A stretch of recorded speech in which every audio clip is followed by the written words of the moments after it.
ಮರುತ ಚೌಕಾದಿ ಮರಳಿದ ನಿಲ್ದು ಧರ್ಮಜೋ ಬೆರಳ ಮೂಗಿನೊಳಿಟ್ಟು ಚಿಂತೆಯ ತಾಳಿ ತನ್ನೊಡನೆ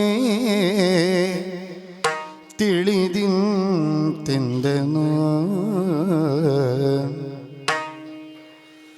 ಕಾಮಪಿತನಿದ ಬಲ್ಲನು ತಿಳಿದಿರುತ್ತಾನೆ. ಆ ಬಲರಾಮನರಿವನು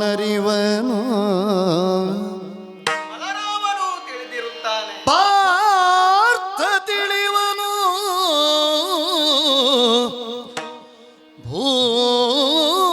ಭೂಮಿಯಲ್ಲಿ ಸುರಪತಿಯ ಮೊಮ್ಮನು ಬಲ್ಲ ಹೋಗಲಿಕ್ಕೆ ಕ್ಷೇಮದಲ್ಲಿ ಬರಲರಿಯನವನು. ಕ್ಷೇಮದಲ್ಲಿ ಬರಲರಿಯ ಅವನೀ ಸೀಮೆಯಲ್ಲಿ ಮಿಕ್ಕವರ ಕಾಣಿನು. ಹಾ ಮಹಾದೇವಿನುತ ಚಿಂತಿಸುತ್ತಿದ್ದ ಅವನೀಶ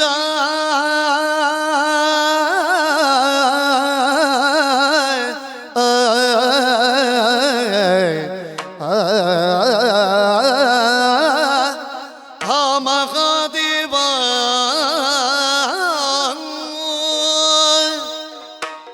ಮಾತೆಲ್ಲವೂ ಮೌನವಾಗುವಂತಹ, ಮೌನವೇ ಮಾತಾಗುವಂತಹ ಕಾಲವನ್ನು ಈ ಧರ್ಮರಾಯನು ಎದುರಿಸುವಂತಹ ಕಾಲ ಬಂದೊದಗಿದೆ. ಹೌದು, ಈ ಯುದ್ಧದ ಸಂದರ್ಭದಲ್ಲಿ ಧರ್ಮರಾಯನು ಆಲೋಚಿಸುವಂತಹ ಒಂದು ಪರಿಸ್ಥಿತಿ ಬಂದೊದಗಿದೆ ಅಂತಾದರೆ ಧರ್ಮರಾಯನು ಆಲೋಚಿಸಬೇಕಾದಂತಹ ರೀತಿ ಗತಿ ನೀತಿ ಏನು ಎಂಬುದರ ಬಗ್ಗೆ ನಾನೀಗ ಚಿಂತಾಕ್ರಾಂತನಾಗಿದ್ದೇನೆ. ಹೌದು, ಯುದ್ಧವು ಸಾಗುತ್ತಾ ಇದೆ. ಕದನದ ಉತ್ಪಾತ ಎನ್ನುವಂಥದ್ದು ಎಲ್ಲವನ್ನು ಕಬಳಿಸುತ್ತಾ ಇದೆ ಎಂಬುದು ವೇದ್ಯವಾಗುತ್ತಾ ಇದೆ. ದಿನಗಳೆಷ್ಟೋ ಕಳೆದು ಹೋದವು, ನಮ್ಮವರೆಷ್ಟೋ ಅಳಿದು ಹೋದರು. ಆದರೂ ಕೂಡ ಯುದ್ಧವನ್ನು ಸಮರ್ಥವಾಗಿ ಎದುರಿಸುವಂತಹ, ಯುದ್ಧವನ್ನು ಮುನ್ನಡೆಸುವಂತಹ ಯೋಜನೆಗಳ ಬಗ್ಗೆ ನಾನು ಆಲೋಚಿಸುವಂತಹ ಪರಿಸ್ಥಿತಿ ಬಂದೊದಗಿದೆ. ಹೌದು, ಇದೀಗ ಆ ಕುರು ಸೂರುಗಳನ್ನು ಎದುರಿಸುವಂತಹ ಪರಿಸ್ಥಿತಿ, ಎದುರಿಸುವಂತಹ ಸಂದರ್ಭವಾದರೂ ಯಾವುದು, ಎದುರಿಸುವಂತಹ ಬಗೆಯಾದರೂ ಯಾವುದು. ಆದರೆ ಬಂದೊದಗಿದಂತಹ ಸಂದರ್ಭದ ಬಗ್ಗೆ ಆಲೋಚನೆ ಮಾಡುತ್ತಾ ಹೋದೆ ಅಂತಾದರೆ ಒಂದೆಡೆ ಖೇದವಾಗುವಂತಹ ಪರಿಸ್ಥಿತಿಯಾದರೂ ಕೂಡ ಇನ್ನೊಂದೆಡೆ ಯೋಚನೆ ಮಾಡುವಂತಹ ಉದ್ವಿಗ್ನತೆ ಹೆಚ್ಚಾಗುತ್ತಾ ಇದೆ. ದ್ರೋಣರು ಚಕ್ರವ್ಯೂಹವನ್ನು ರಚಿಸಿದ್ದಾರಂತೆ. ಚಕ್ರವ್ಯೂಹ ಎಂಬ ವಿಚಾರವನ್ನು ಆಲೋಚಿಸಿದ ಕೂಡಲೇ ಹೆದರಿಕೆಯು ಪುಟಿದೇಳುತ್ತಾ ಇದೆ, ಉದ್ಭವಿಸುತ್ತಾ ಇದೆ. ಈ ಚಕ್ರವ್ಯೂಹವನ್ನು ಹೊಕ್ಕುವಂತಹ, ಆ ಚಕ್ರವ್ಯೂಹವನ್ನು ಭೇದಿಸುವಂತಹ ಯೋಜನೆಗಳ ಬಗ್ಗೆ ಯೋಚಿಸುವುದಾದರೆ ಹೆದರಿಕೆ ಹುಟ್ಟುತ್ತಾ ಇದೆ. ಚಕ್ರವ್ಯೂಹ ಸಾಮಾನ್ಯವಾದುದಲ್ಲ. ಭೇದಿಸಲು ಅಸದಳವಾದರೂ ಹೊಕ್ಕುವುದು ಕೂಡ ಅಸದಳವಾದಂತಹ ಪರಿಸ್ಥಿತಿ. ಅಂತಹ ಚಕ್ರವ್ಯೂಹವನ್ನು ಹೊಕ್ಕುವಂತಹ ಸ್ಥಿತಿ ಅರ್ಜುನನಿಗೆ, ಬಲರಾಮದೇವನಿಗೆ. ಅಷ್ಟು ಮಾತ್ರ ಅಲ್ಲದೆ ನಿತ್ಯವೂ ಅನೂಚಾನವಾಗಿ ಆರಾಧಿಸುವಂತಹ ಆ ಕೃಷ್ಣ ಪರಮಾತ್ಮನಿಗೆ ಮಾತ್ರ ತಿಳಿದಿರುವಂತದ್ದು. ಇದೊಂದು ಬಗೆಯ ಆಲೋಚನೆ. ಆದರೆ ಇನ್ನು ಪಾರ್ಥನ ಮಗನಾಗಿರುವಂತಹ ಅಭಿಮನ್ಯು ಕುಮಾರ, ಆತನು ಒಂದು ಬಗೆಯಲ್ಲಿ ಅದನ್ನು ಪ್ರವೇಶಿಸುವ ಬಗೆಯನ್ನು ಅರ್ಥವಿಸಿಕೊಂಡಿದ್ದಾನಾದರೂ ಕೂಡ ಅದರಿಂದ ಹಿಂಬರುವಂತಹ ಆಲೋಚನೆ ಅವನಿಗೆ ತಿಳಿದಿಲ್ಲ. ಆದರೆ ಇಂದು ಈ ಯುದ್ಧ ಭೂಮಿಯಲ್ಲಿ, ಈ ಪರಿಸ್ಥಿತಿಯಲ್ಲಿ ಅರ್ಜುನನೂ ಇಲ್ಲ, ಬಲರಾಮರೂ ಇಲ್ಲ, ಅಷ್ಟು ಮಾತ್ರಕ್ಕೆ ಕೃಷ್ಣ ಪರಮಾತ್ಮರೂ ಇಲ್ಲ. ಇಂತಹ ಪರಿಸ್ಥಿತಿಯಲ್ಲಿ ನಾನು ಮಾಡುವುದಾದರೂ ಏನು? ಯುದ್ಧ ಆಹ್ವಾನ ಬಂದಾಗಿದೆ, ಎದುರಿಸುವುದು ಹೇಗೆ, ಯಾವುದನ್ನು ಯೋಚಿಸಲಿ? ಅಯ್ಯೋ ಮಹಾದೇವ, ಏನು ಮಾಡಲಿ? ಎಂದು ಚಿಂತಿಸುವುದರಿತ ಮಹಾಂತ ಪರಾಕ್ರಮದಿ ನಿಂತು ಮುಂಗೈ ಸರಪಣಿಯನ್ನು ಸರಿಸುತ್ತ ಬಂಧದಿ ಪಿತಗೆಂದ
ಯಮಗೆ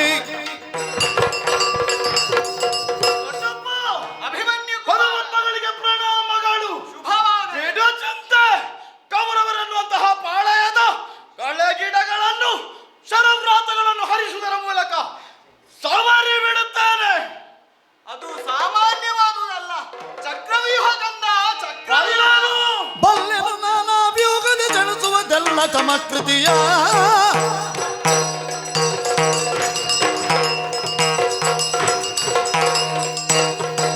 ತತ್ವಂಗತಿ ಕುತಗತಿ ತತರಗಡಗಡ ತತ್ವಂಗತಿ ಕುತಗತಿ ತತರಗಡಗಡ ತತ್ವಂಗತಿ ಕುತಕ ಥಕಿಟ ಥಕಿಟ ದಿನ ತತ್ವಂಗತಿ ಕುತಗತಿ ತತರಗಡ ತತ್ವಂಗತಿ ಕುತಕ ಥೈ ಥೈ ಥೈ ದಿನ ತತ್ವಂಗತಿ ಕುತಗತಿ ತತರಗಡ ತತ್ವಂಗತಿ ಕುತಗತಿ ತತ್ವಂಗತಿ ಕುತಗತಿ ತಕಿಟ ದಿನತಿ ಹಿಮಿತ ದಿನತಿ ತೋಂತ ದಿನದಿ ತಕಿಟ ದಿನ ಥೈ ದಿನ ಥೈ ದಿನ ಥೈ ದಿನ ಥೈ ದಿನ ಥೈ ಅದೇ ಅದ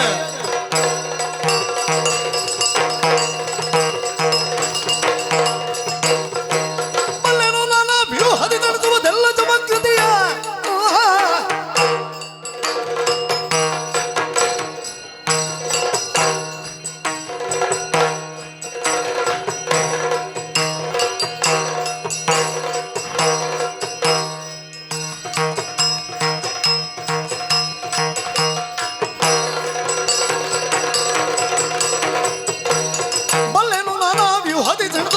ಚಮತ್ಕೃತಿಯ ನಿಲ್ಲದೆ ಬೀಳುವ ಎನಗಿದ್ದು ಕಳುಹಿಸು ತಲ್ಲಣ ಹೊಳದೀಗ ಅಭಿಮನ್ಯು. ನಾನಾ ವ್ಯೂಹವನ್ನು ಬಲ್ಲೆ, ನಾನಾ ವ್ಯೂಹವನ್ನು ಬಲ್ಲೆ. ನನ್ನ ಕರ ಚಮತ್ಕೃತಿಗಳಿಂದ ಶರಪ್ರಯೋಗದ ಮೂಲಕವಾಗಿ ನನ್ನ ತೋಳಿನ ಬಲವನ್ನು ತೋರಿಸ್ತೇನೆ. ಅಪ್ಪಣೆ ಕೊಡು. ಅಪ್ಪಣೆ ಕೊಟ್ಟೆ ಅಂತಾದರೆ ಏನು ಮಾಡುತ್ತಿ? ಮಾರಿಗೆ ಹಬ್ಬ ಮಾಡುವೆ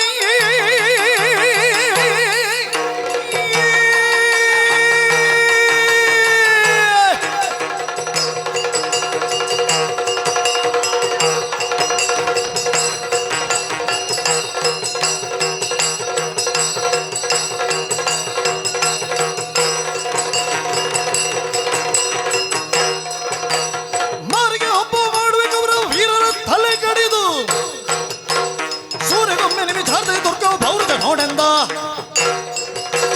ಕ್ಷತ್ರಿಯರಾದಂತಹ ನಮಗೆ ಯುದ್ಧ ಎಂದರೆ ಹಬ್ಬ. ಆದರೆ ಇಂದಿನ ಹಬ್ಬ ಮಾರಿಗೆ ನಾನು ಬಡಿಸುತ್ತೇನೆ.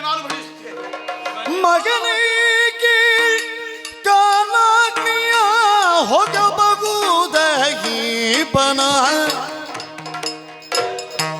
ಹಗೆ ಜಗಿಸುವ ಬಿಡಿಯುಳ್ ನಲಿದಾಡಬಹುದು ವಿಗಡ ಮೃತ್ಯುವಿನ ಬಾಯೊಳು ಹೊಕ್ಕು ಬರಬಹುದು ವಿಗಡ ಮೃತ್ಯುವಿನ ಬಾಯೊಳು ಹೊಕ್ಕು ಬರಬಹುದು ಬಹುಬಡ ಸಾಧ್ಯವು ಚಕ್ರವ್ಯೂಹವನು ಎಂದು ಪಾಪೆಯೋ ಮಗನೇ ಚಕ್ರವ್ಯೂಹಕ್ಕಿನ್ನೆಂದು ಪಾಪೆಯೋ ಮಗನೇ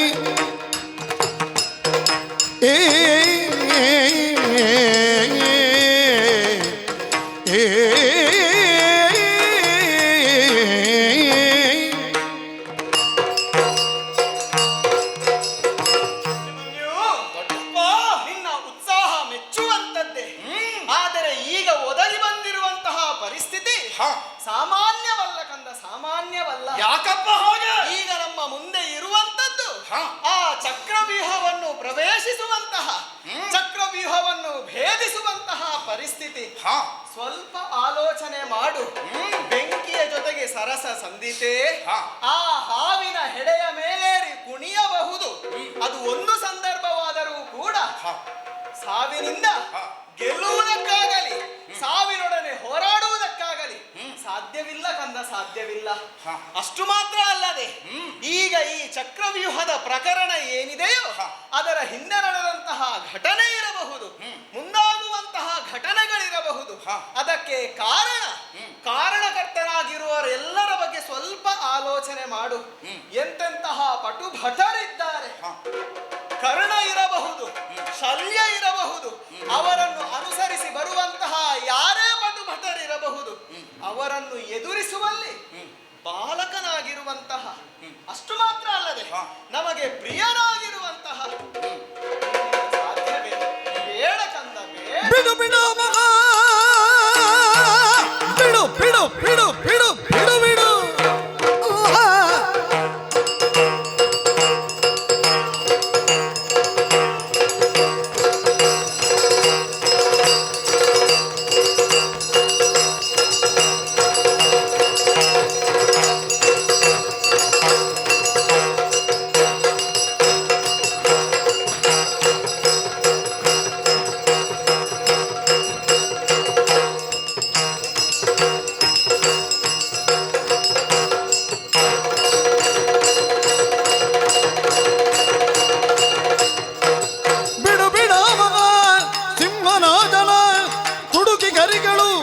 ಬದುಕಲಾಪವಿ ತಡೆಯದೆನ್ನನು ಕೆಳುಗಿ ಬರಿಗಿದು ಕೊಡನ ಕುವರನ ಕುಟಿಲ ಕಂಜೆನು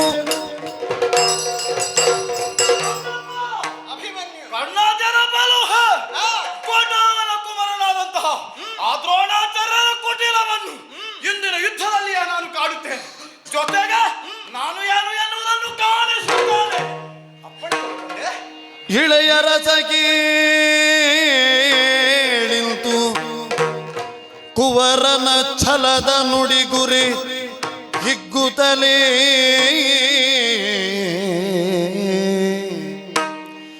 ಕುವರನ ಛಲದ ನುಡಿಗುರಿ ಹಿಗ್ಗುತ್ತಲೇ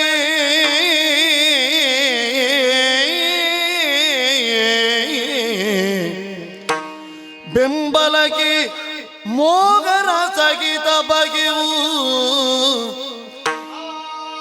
ಬೆಂಬಲಕ್ಕೆ ಮೋಗರ ಸಗಿತ ಬಗೆವು ಎಂದಾಗ ವೀಳೆಯವ ಖಳಿಲನಿದ್ದ ಭೀಮನ್ಯು ವೀರನ ಕಳುಗಲು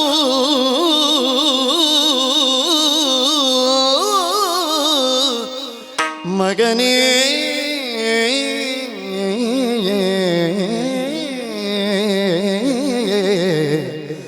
ಕಂದ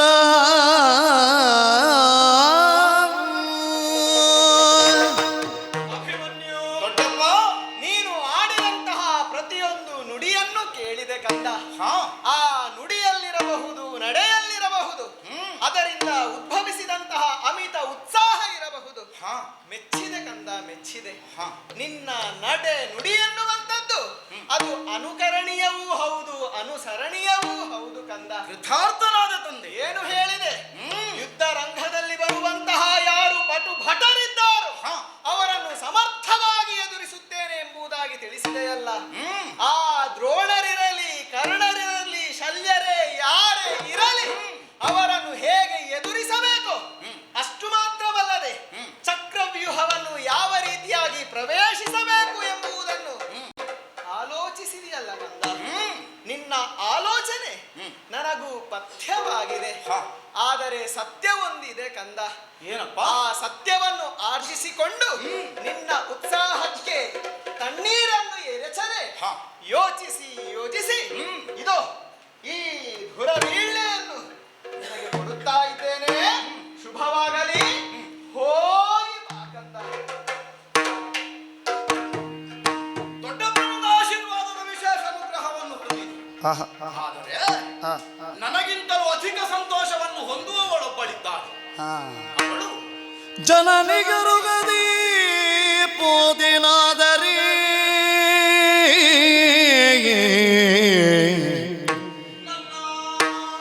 ಜನನಿಗರುಗದೆ ಪೋದಿನಾದರಿ ನೆನೆ ನೆನೆದು ಮರುಗುವಳು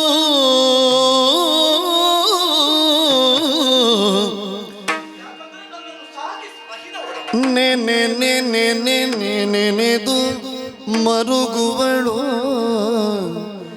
ಆ ಎನ್ನ ಜನನಿ ನನ್ನಮ್ಮ. ಅದರಿಂದ ಜನನಿಯಾಲಯದೆಡೆಗೆ ಐದಿ ಅದರಿಂದ ಜನನಿಯಾಲಯದೆಡೆಗೆ ಐದಿ ವಿನಯದಿಂದರುಗಿ ವಿನಯದಿಂದರುಗಿ ಅಪ್ಪಣೆ ಪಡೆದು ನಡುವೆ ಅಪ್ಪಣೆ ಪಡೆದು ನಡುವಿ ನಡುವಿ ನಡುವಿ ನಡುವಿ ಶೀಘ್ರದಲ್ಲಿ ಜನನಿಗರುಗದೆ ಪೋದೆನಾದರೆ ನೆನೆ ನೆನೆದು ಮರುಗುವಳು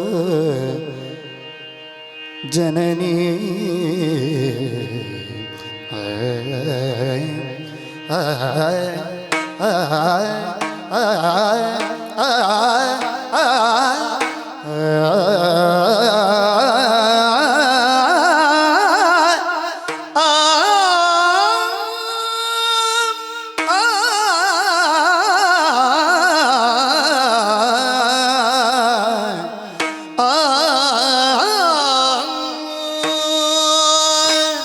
ನನ್ನನ್ನು ಹೊತ್ತು ಹೆತ್ತು ಸಾಕಿ ಸಲಹಿದವಳು.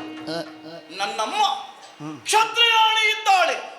ಮೂರು ಲೋಕದ ಗಂಡ ರಣಪ್ರಚಂಡ ಎನಿಸಿದಂತಹ ಪಾರ್ಥನ ಮಡದಿ ನನ್ನಮ್ಮ ಎನ್ನುವುದಕ್ಕೆ ಹೆಮ್ಮೆ.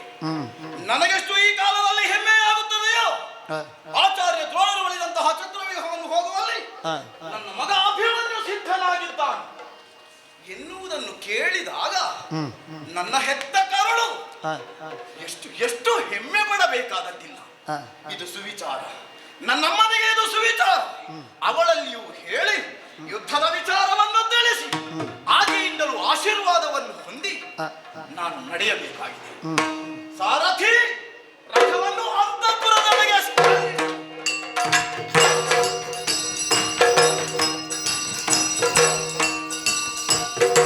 ನಳಿನಮುಖಿ ಸೌಭದ್ರೇ ಕುವರನ ಕಾಣುತ್ತಲೇ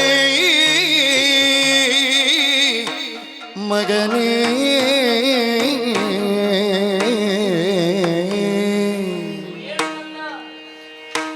ಎತ್ತ ಗಮನ ಬಾಲ ಸುಶೀಲ ಎತ್ತ ಗಮನ ಬಾಲ ಸುಶೀಲ ಎತ್ತ ಗಮನ ಬಾಲ ಮಗನೇ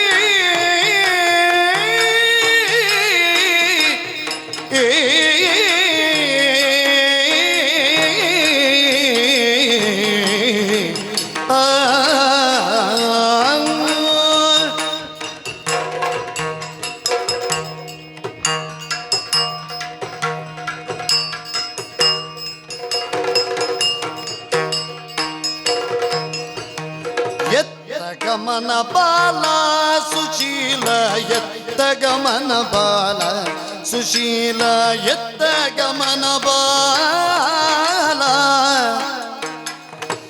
ಎತ್ತ ಗಮನ ಬಿದು ಬಿತ್ತರಿಸೈ ಮುದ್ದು ಎತ್ತ ಗಮನ ಬಿದು ಬಿತ್ತರಿಸೈ ಮುದ್ದು ಚಿತ್ತದೊಡೆನ್ ಕದಿರೆತ್ತಂತಿಗುದು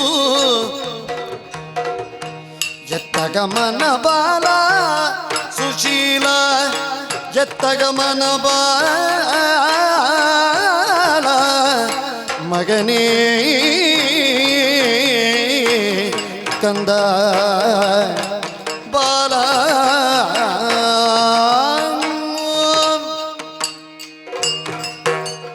ಎತ್ತ ಗಮನ ಬಾಲ ಅಭಿಮನ್ಯು ಕುಮಾರ ಅಮ್ಮ ಕಂದ ಮತ್ತೊಮ್ಮೆ ನಮನಗಳು.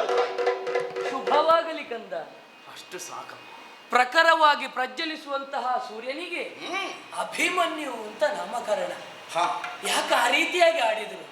ನಿನಗೆ ಯಾಕಂತಹ ಹೆಸರನ್ನಿಟ್ರು ಎನ್ನುವ ಹಾಗೆ ಆಲೋಚಿಸಿದ್ರೆ, ಸೂರ್ಯನಂತೆ ಪ್ರಕಾಶಮಾನವಾಗಿ ಕಂಗೊಳಿಸುವಂತೆ ಪ್ರತಿ ಸೂರ್ಯನಂತೆ ಈ ಧರೆಯಲ್ಲಿ ಕಂಡವ ನೀನು ಪಾರ್ಥ ಮಹಾಶಯರಿಗೆ ಮಗನಾಗಿ ಜನಿಸಿದ ಕಾರಣಕ್ಕೆ ನಿನಗೆ ಅಭಿಮನ್ಯು ಅಂತ ನಾಮಕರಣ ಮಾಡಿದ್ರು ಕಂದ.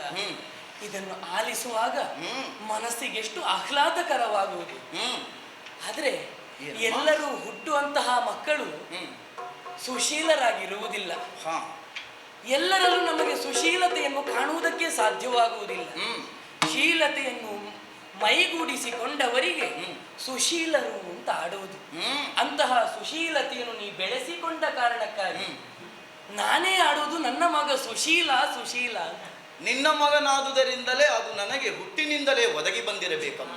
ನಾನೇ ಆಡಿಕೊಂಡು ತಿರುಗಿದೆ ಎಂದಾದರೆ ಸ್ವಾರ್ಥದ ಮನೋಭಾವನೆ ಆದೀತು. ಕೃಷ್ಣ ನನಗೆ ಮಾವನಲ್ಲವೇ?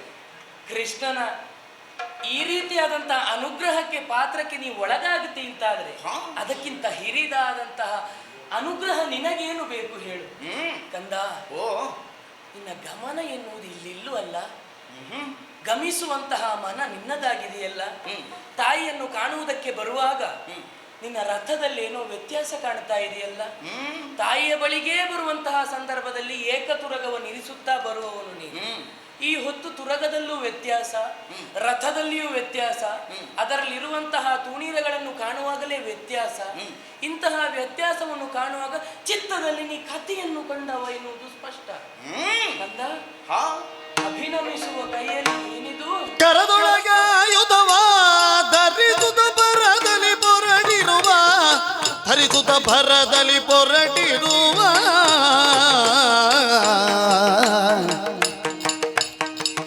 ಪರಿಯ ನೋಡಲ ಚರಿಯಾದುದು ಮನ ಅರುಗೈ ತೆರಳುವ ಬರಿಗೆ ನಿಂಬುದ ಎತ್ತ ಗಮನ ಬಾಲ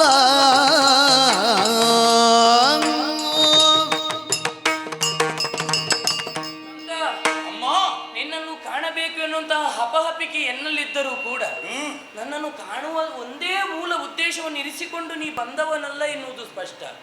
ಇತ್ತ ಕಡೆಗಾಗಿ ಬಂದವನು ನಿನ್ನ ಮುಖ ಅತ್ತ ಕಡೆಗೆ ತಿರುಗುತ್ತಾ ಉಂಟು. ನನ್ನಲ್ಲೇನೋ ಒಂದು ಮಾತನಾಡಿ ಇನ್ನೆಲ್ಲಿಗೂ ಹೋಗಬೇಕು ಎನ್ನುವ ಹಾಗೆ ನಿನ್ನ ಮನಸ್ಸು ಹಂಬಲಿಸುತ್ತಾ ಇದೆ ಕಂದ. ಅಭಿನಮಿಸುವ ಕೈಯಲ್ಲಿ ಆಯುಧಗಳು ರಾರಾಜಿಸುತ್ತಾ ಇದೆಯಲ್ಲ. ಕರದೊಳಗೆ ಆಯುಧವ ಧರಿಸುತ್ತ ಭರದಲ್ಲಿ ಹೊರಟಿರುವೆಯಲ್ಲ. ತಾಯಿಯೊಡನೆ ಯುದ್ಧಕ್ಕಾಗಿ ಬಂದದ್ದಲ್ಲ ಎನ್ನುವುದು ಸ್ಪಷ್ಟವಾದರೂ ಕೂಡ ಇತ್ತೀಚಿನ ದಿನಗಳಿಂದ ನಡೆಯುವಂತಹ ಯುದ್ಧದ ವಿಚಾರವಾಗಿ ನಾ ಬಲ್ಲೆ. ಆದ್ರೆ ಇಂತಹ ಕಥೆಯನ್ನಂತೂ ಆಯುಧಧಾರಿಯಾಗಿ ತಾಯಿಯ ಬಳಿಗೆ ನಿಂತು ನಮಸ್ಕಾರ ಮಾಡುವಾಗ ಏನೋ ಅಚ್ಚರಿ ಕಾಣ್ತಾ ಇದೆ. ಯಾರೊಡನೆ ಕದನ ಎನ್ನಲ್ಲಿ ಬಿತ್ತರಿಸು ಕಂದ. ನನ್ನ ಗಮನವನ್ನು ನೀನು ಗಮನಿಸಿದೆ, ನನ್ನ ಮಾತುಗಳನ್ನು ಲಾಲಿಸುತ್ತೀಯ ತಾಯಿ? ಏನು ಕಂದ? ಲಾಲಿಪುದೇ ಎನ್ನ ಭಿನ್ನಪವನ್ನು ಅಮ್ಮ ಕೇಳು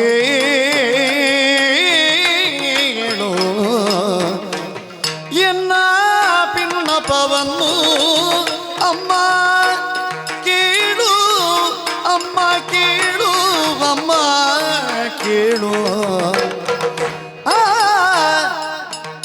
ಆ ಆ ಆ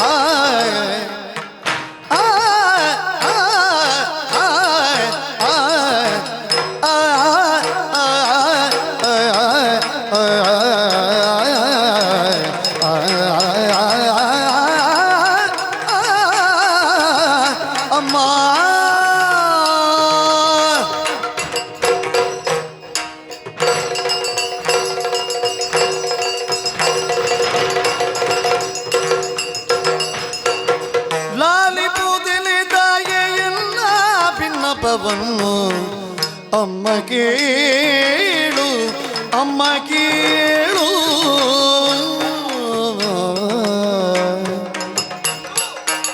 ಆ ಕೂಳ ಕೌರವನಲ್ಲಿ ಸಂಗರ ದೊರಕಿತು ಆ ಕೂಳ ಕೌರವನಲ್ಲಿ ಸಂಗರ ಸಂಗರ ಸಂಗರ ಸಂಗರ ಸಂಗರ ದೊರಕಿತು ಅಮ್ಮ ಕೇಳು ಅಮ್ಮ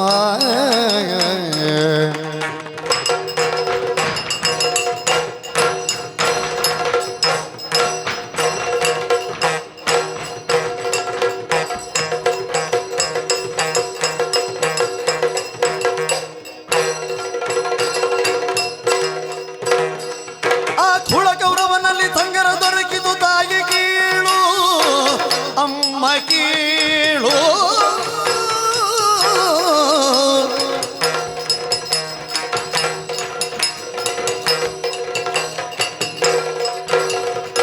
ಲಾಲಿ ಪೂಜಲಿ ತಾಯಿಯನ್ನ ಭಿನ್ನಪವನ್ನು ಅಮ್ಮ ಕೇಳು ಅಮ್ಮ ಕೇಳು ಅಮ್ಮ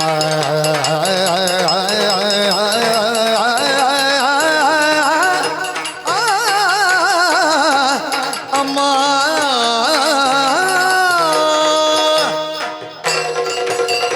ಲಾಲಿ ಪುದಿರೆ ತಾಯಿ ನನ್ನ ಉತ್ಸಾಹಕ್ಕೆ ತಣ್ಣೀರೆರೆಸುವವಳು ನೀನಲ್ಲ ಎನ್ನುವುದು ನನಗರ್ಥವಾಯಿತು. ನನ್ನ ಮಾತುಗಳನ್ನು ನೀನು ಆಲಿಸುವಷ್ಟೇ, ವರ್ತಮಾನದ ಸ್ಥಿತಿಗತಿಗಳನ್ನು ನೀನೇನು ಅರಿಯದವಳಲ್ಲ. ಅಲ್ಲ, ಇದೊಂದು ನಮಗೆ ಸಂದಿಗ್ಧತೆ ಅನ್ನಬಹುದು. ಹಾಗೆಂದು ಇದೇನು ನಮಗೆ ಹೊಸತಲ್ಲ. ಈ ಮೊದಲು ಇಂತಹ ಸನ್ನಿವೇಶಗಳಿಗೆ ಸೃಷ್ಟಿಯಾಗಿದೆ. ಭಾರತ ರತ್ನ ಎನ್ನುವ ಹಾಗೆ ವೈರಿಪಾಳದವರೇ ನಮ್ಮನ್ನು ಹೊಗಳಿದ ಕಾಲ.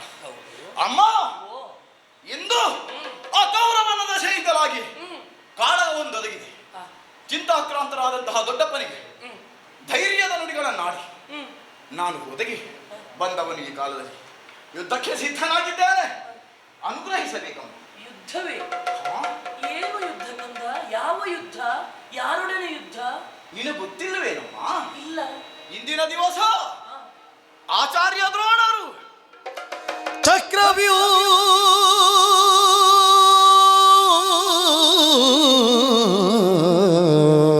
ಚಕ್ರವ್ಯೂಹವ ರಚಿಸಿದನಲ್ದಿ ಕಲಜದ ರಚಿಸಿದನಲ್ದಿ ಚಕ್ರವ್ಯೂಹವನು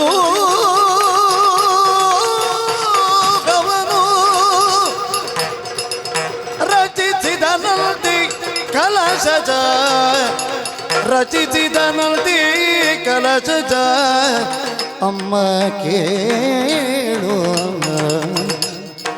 ಆ ಆ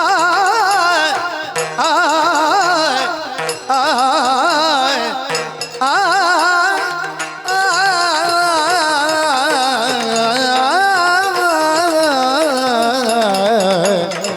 ಅಮ್ಮ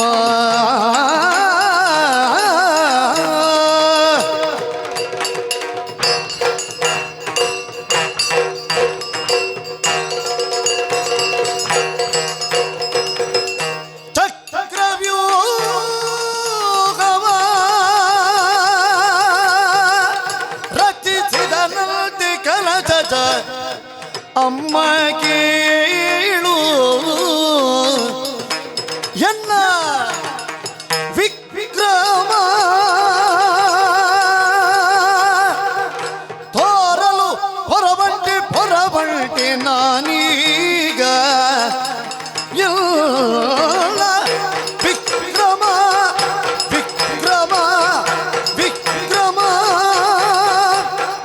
ತೋರಲು ಹೊರಬಂಟೆ ನಾನೀಗ ಅಮ್ಮ ಕೇಳು ಅಮ್ಮ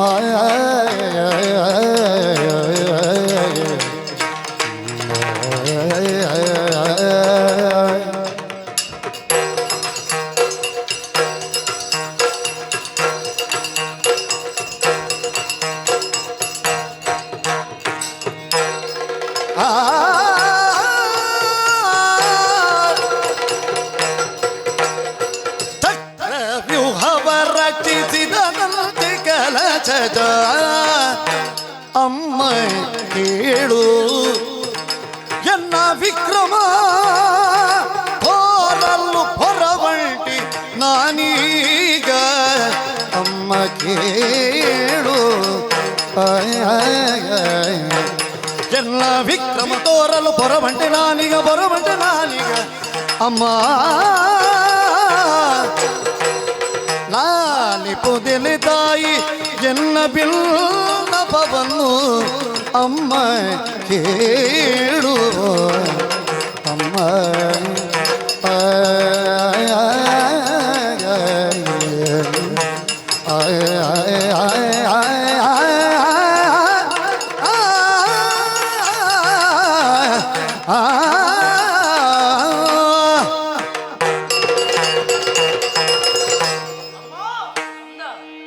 ಲೋಕವೇ ಉಭಯ ಕಾಲವಿಲ್ಲೋಜ ಎನ್ನುವ ಹಾಗೆ ನಗರತೆಯನ್ನು ಹೊಂದಿದಂತಹ ಆಚಾರ್ಯ ದ್ರೋಣರು ಇಂದು ವಿಶೇಷವಾದ ವಿಭಿನ್ನವಾದಂತಹ ಕೋಟೆಯೊಂದನ್ನು ರಚಿಸಿದ್ದಾರೆ.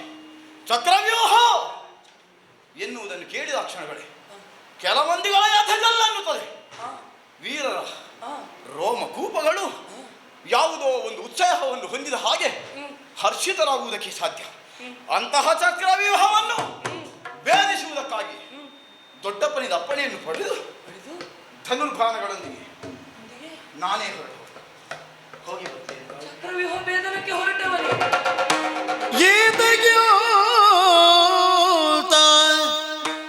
ಬುದ್ಧಿ ಬಂತು ಕಂದ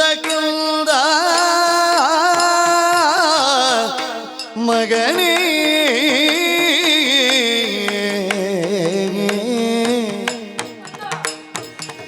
ಏತಕ್ಕಿಂತ ಬುದ್ಧಿ ಬಂತು ಕಂದ ನಿನಗೆ ಪ್ರೀತಿಯೇನು ಮರಣದು ಸಗಿ ನಿನಗೆ ಪ್ರೀತಿಯೇನು ಮರಣದೊಸಗಿ ಕಂದ ಮಗನೇ ಏತಕ್ಕಿಂತ ಬುದ್ಧಿ ಬಂತು ಕಂದ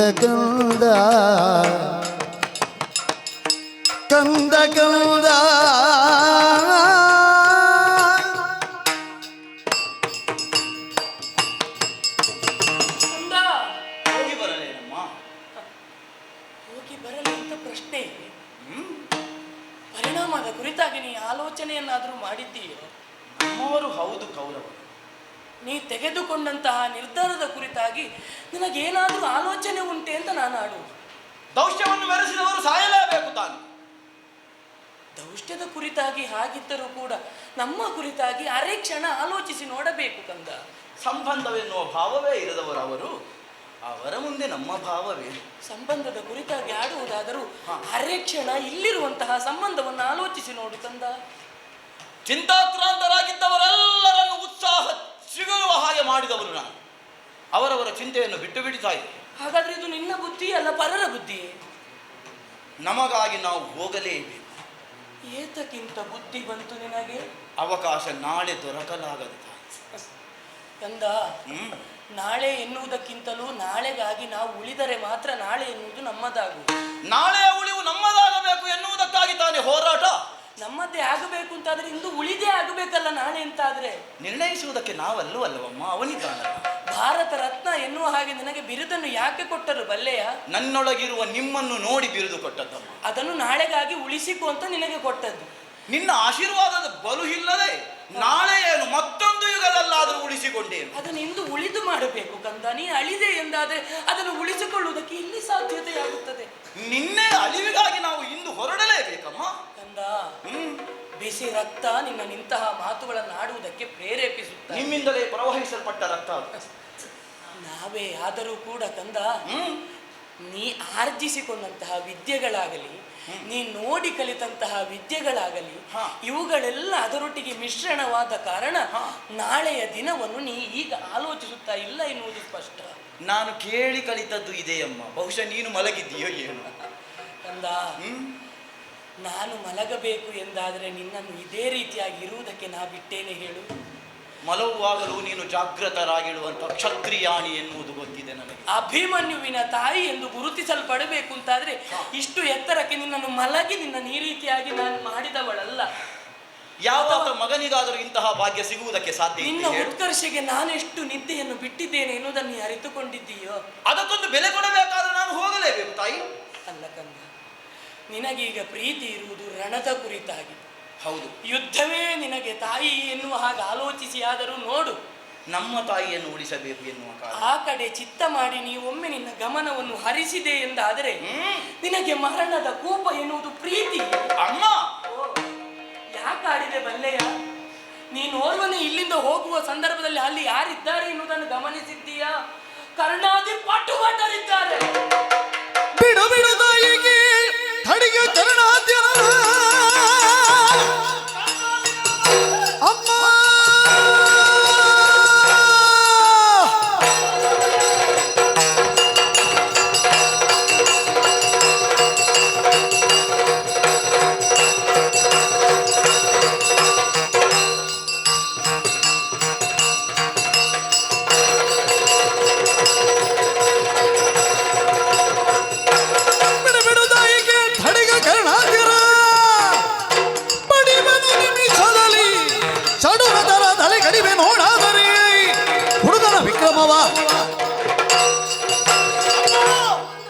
ಧನುರ್ಬಾಣಗಳು ಜಾಂಗುಡುವುದು ಕೇವಲ ಶೋಭೆಗಾಗಿ ಅಲ್ಲ, ನನ್ನ ಉತ್ತರ ಯಾವಿದುಕೊಂಡಂತಹ ಖಡ್ಗ ಅಲ್ಲಿಯೇ ಅಡಗಿಕೊಳ್ಳುವುದಕ್ಕಲ್ಲ. ಬೇಸುತ್ತಾನೆ ಕೂಲರಾದಂತಹ ಕರ್ಣಾದಿ ಭಟರನ್ನು ಧೂರ್ತ ಭಟರವರು ಸುಭದ್ರನ ಎಲ್ಲಿಗುಂಟವರಿಗೆ ಅವರನ್ನು ಸರಸವಲ್ಲ ಸಮರವಿಂದು ಕಂದ ಕಂದ ಸರಸವಲ್ಲ ಸಮರವಿಂದು ಕಂದ ಕಂದ ಕಲಚ ತರಳನ ಗೆಲಲ ಭವಗರಿದು ಕಲಶ ತರಳನ ಗೆಲಲ ಭವಗರಿದು ಕಂದ ಕಂದ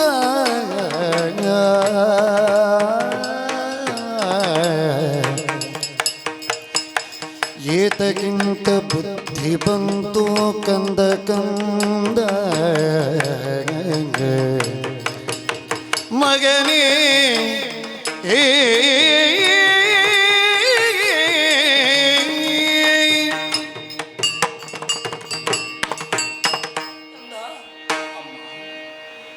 ಸರಸಕ್ಕಿಂತಹ ಮಾತುಗಳನ್ನು ಆಡುತ್ತಿದ್ರೆ ಅದನ್ನು ಪ್ರಶಂಸನೀಯ ಅಂತ ಈ ಕಾಲದಲ್ಲಿ ನಾವು ಗುರುತಿಸಬಹುದೇ. ಕ್ಷತ್ರಿಯರಾದವರು ಸರಸಕ್ಕಾಡಿ ಆದರೂ ಆಡಿದರೆ ಅದು ನಡೆಯಲೇಬೇಕು ತಾನೆ. ಕ್ಷತ್ರಿಯರ ಕುರಿತಾಗಿ ನಾ ಆಲೋಚಿಸಬಲ್ಲೆ. ಕೇವಲ ಕ್ಷತ್ರಿಯಾಣಿಯಾಗಿ ಆಲೋಚಿಸುವುದಾದ್ರೆ ಇಂತಹ ಮಾತುಗಳು ನಿನ್ನೆದಿರಾಗಿ ಬರ್ತಾ ಇರಲಿಲ್ಲ. ಕ್ಷಾತ್ರ ತೇಜವನ್ನು ಉಳಿಸುವುದಕ್ಕೆ ಬೇಕಾಗಿ ಈ ರೀತಿಯಾದಂತಹ ವಿಚಾರಗಳನ್ನು ನಿನ್ನಲ್ಲಿ ಆಡ್ತಾ ಇದ್ದೇನೆ. ಏನಮ್ಮ ಏನು? ಯಾತಕ್ಕಿಂತ ಬುದ್ಧಿ ಬಂತು ಅಂತ ಇದುವರೆಗೂ ಪ್ರಶ್ನೆಯನ್ನು ಕೇಳಿದೆ. ಆದರೆ ನಿನ್ನ ವೀರೋಚಿತವಾದಂತಹ ಮಾತುಗಳನ್ನು ಕೇಳುವಾಗ ಅದು ಗೌಣವಾಗಿ ಹೋದರೂ ಕೂಡ ಪ್ರಧಾನವಾದ ಕಡೆ ಲಕ್ಷ್ಯ ಹರಿಸಮ್ಮ. ತಾಯಿಯಾಗಿ ಆಲೋಚಿಸಬೇಕಲ್ಲ. ಕೇವಲ ಕ್ಷಾತ್ರಿಯಾಣಿಯಾಗಿ ಆಲೋಚಿಸಿದ್ರೆ ಸಾಕಾಗುವುದಿಲ್ವಲ್ಲ ಕಂದ. ಏನಮ್ಮ? ಸರಸವಲ್ಲ, ಸಮರ ಇಂದು. ಈ ಹಿಂದೆ ನೀನು ಸಮರವನ್ನು ಎಸಗಿರಬಹುದು, ಅದರ ಕುರಿತಾಗಿ ನನಗೆ ಯಾವ ದೋಷಗಳು ಕಾಣುವುದಿಲ್ಲ. ಅಪರೂಪಕ್ಕೊಮ್ಮೆ ಒದಗಿದರೆ ಅದು ಸರಸ ಅಂತ ಕಂಡೀತು, ಹೋದದ್ದು ಕಷ್ಟ ಆಯಿತು ಅಂತ ಅನಿಸಬಹುದು ಕಂದ. ಇದು ನಿರ್ಣಾಯಕವಾದಂತಹ ಯುದ್ಧ. ನಿರ್ಣಯಿಸಬೇಕಿದ್ದವರು ಯಾರು? ನಾವುಗಳೇ. ಆದರೂ ಕೂಡ ಅವಕಾಶ ಕೊಡಮ್ಮ. ಅದಕ್ಕೆ ಪಾತ್ರ ಎನ್ನುವುದಿಲ್ವೇ ಕಂದ? ಅಮ್ಮ, ಕ್ಷೇತ್ರ ಪಾತ್ರ ಗಾತ್ರಗಳ ಕುರಿತಾಗಿ ಆಲೋಚಿಸಿ ನೋಡು ಕಂದ. ಅಂದ್ರೆ ನಿನ್ನ ಅನುಭವದ ಕುರಿತಾಗಿ ಆಲೋಚಿಸಿ ನೋಡು. ಅಮ್ಮ, ಉಳಿದಂತಹ ಎಲ್ಲಾ ಕ್ಷತ್ರಿಯರು ಅಥವಾ ಕ್ಷತ್ರಿಯ ಕುವರರು ಯುದ್ಧ ವಿದ್ಯೆಗಳನ್ನಾಗಲಿ ಅಥವಾ ಏನೇ ವಿದ್ಯಾಭ್ಯಾಸವನ್ನು ಕಲಿಯುವಂತಹ ಪ್ರಾಯದಲ್ಲಿ ಅವರು ಆರಂಭಿಸುವಾಗ ನಿನಗೆ ಅರ್ಥ ಕಲಿತಾಗಿದೆ ಕಂದ. ಅಂತಹ ಸಾಮರ್ಥ್ಯವನ್ನು ಹೊಂದಿದವ ನೀನು. ಆದ್ರೆ ಈ ಕಾಲಕ್ಕುವಾಗ ನಿನ್ನನ್ನು ಹೋಗಬೇಡ ಹೋಗಬೇಡ ಅಂತ ಯಾಕೆ ಆಡ್ತಾ ಇದ್ದೇನೆ? ಅದು ಚಕ್ರವ್ಯೂಹ ಅಮ್ಮ. ಉಳಿದವರು ಅರ್ಧ ಕಲಿಯುವಾಗ ನಾನರ್ಧ ಕಲಿತದ್ದು ಹೌದು. ಅವರು ಪೂರ್ತಿ ಕಲಿಯುವುದಕ್ಕಿಂತ ಮೊದಲೇ ನಾನೆಲ್ಲವನ್ನು ಕರಗತ ಮಾಡಿಕೊಂಡವನು. ಅದನ್ನೇ ಆಡಿದ್ದು. ಅಂತಹ ಚಾಕಚಕ್ಯತೆಯನ್ನು ನೀ ಹೊಂದಿದರೂ ಕೂಡ ಚಕ್ರವ್ಯೂಹವನ್ನು ಬಲಿದವರು ಯಾರು ಅಂತ ಆಲೋಚಿಸಬೇಕು. ಆಚಾರ್ಯ ದ್ರೋಣನಂತೆ ವರ್ತಮಾನದ ಸೇನಾಧಿಪತಿ ಗುರುಪಕ್ಷಕ್ಕೆ ಗೊತ್ತಿದೆ. ಅವರ ಗರಿಮೆ ಏನು, ಹಿರಿಮೆ ಏನು ಎನ್ನುವುದನ್ನು ಅರ್ಥ ಮಾಡಿದ್ದೀಯೋ ಕಂದ? ಗೊತ್ತಿದೆ. ಎಂತಹ ನೆಗಳತೆಗೆ ಪಾತ್ರರಾದವರು. ಅಗ್ರತಃ ಚತುರೋವೇದ, ಪೃಷ್ಠತಃ ಶಶರಂ ಧನು, ಇದಂ ಕ್ಷಾತ್ರಂ ಇದಂ ಬ್ರಾಹ್ಮ್ಯಂ, ಶಾಪಾದಪಿ ಶರಾದಪಿ. ಧರ್ಮ ಯುದ್ಧ ನಡೆಯುವಲ್ಲಿ ಅವರು ಶಪಿಸುವುದಕ್ಕೆ ಸಾಧ್ಯ ಉಂಟು ಅಲ್ವೋ? ಶಾಸ್ತ್ರದಲ್ಲಾಗುವಾಗ ಕರಚಮತ್ಕೃತಿಯನ್ನು ಶರಪ್ರಯೋಗಗಳ ಮುಂದೆ ನಾನೇ ಎನ್ನುವ ಹಾಗೆ ಚಾಪನ್ನೊತ್ತಿದ ಅರ್ಜುನನ ಕುಮಾರ. ಹೌದು ಕಂದ. ಹಾಗೆಂದು ನಮ್ಮ ಈ ಪಾಳಯದಲ್ಲಿ ಇರುವವರು ಯಾರು? ಅಥವಾ ಇಡೀ ಕುರುಕ್ಷೇತ್ರದಲ್ಲಿ ಅದನ್ನು ಭೇದಿಸುವವರು ಇರುವುದು ಬೆರಳೆಣಿಕೆಯ ಮಂದಿ ಮಾತ್ರ ಕಂದ. ಅವರು ಯಾರೂ ಇಲ್ಲಿ ಇಲ್ಲ. ಆ ಕಾರಣಕ್ಕಾಗಿ ನಿನ್ನೆಲ್ಲ ಹಾಡ್ತಾ ಇರುವುದು ಸರಸವಲ್ಲ ಸಮರ ಇಂದು. ಆ ಕಲಶ ತರಳರನ್ನು ಸದೆ ಬಡಿಯುವುದಕ್ಕಾದರೂ ಪರಶಿವನಿಗಾದರೂ ಸಾಧ್ಯವಿಲ್ಲ. ಸಮರ್ಥರೆಲ್ಲರೂ ಇಂದು ಇರುತ್ತಿದ್ರೆ ಇಂತಹ ಅವಕಾಶ ಇಂದು ನನಗೊದಗುವುದಕ್ಕೆ ಸಾಧ್ಯ ಇತ್ತೆ ಕಂದ.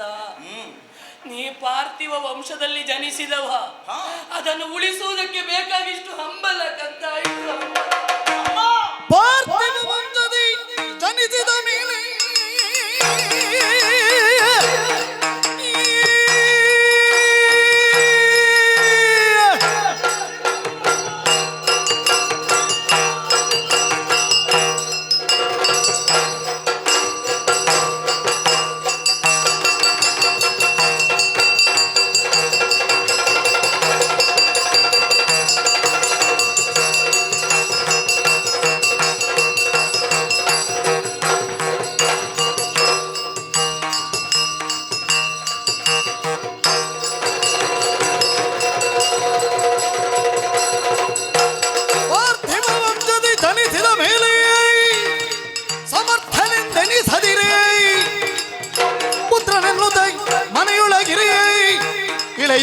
ಕೀರ್ತಿಗಳು ಬಹುದೇ ಹೇಳು.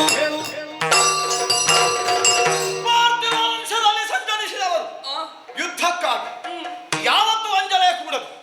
ಒದಗಿದ್ದು ಧರ್ಮ ಯುದ್ಧ ಎನ್ನುವ ಧರ್ಮಾತ್ಮನಾದಂತಹ ಧರ್ಮರಾಜನ ಮಗ ಎನ್ನುವಂತಹ ಹೆಚ್ಚುಗಾರಿಕೆ ಇರುವಾಗ ಯಾಕಮ್ಮ ಹೋಗದೆ ಇದೆ?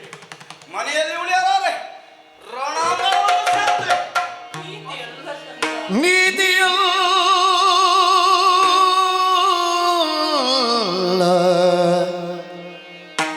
ಪೂಪುದಿಂದು ಕಂದ ಕಂದ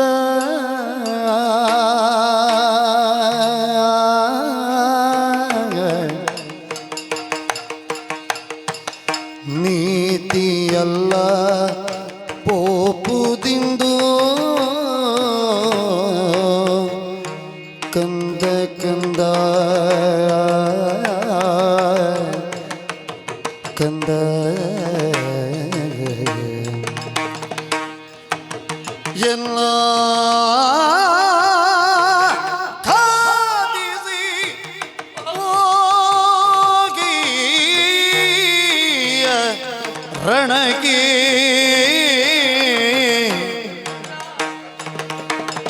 ಎನ್ನ ಕಾದಿದಿ ಪೋಗೆಯ ಪೋಗೆಯ ಪೋಗೆಯ ರಣಕ್ಕೆ ಕಂದ ಕಂದ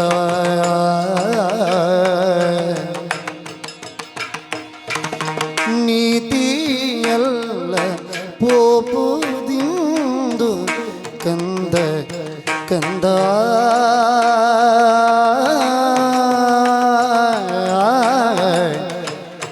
ಕಂದ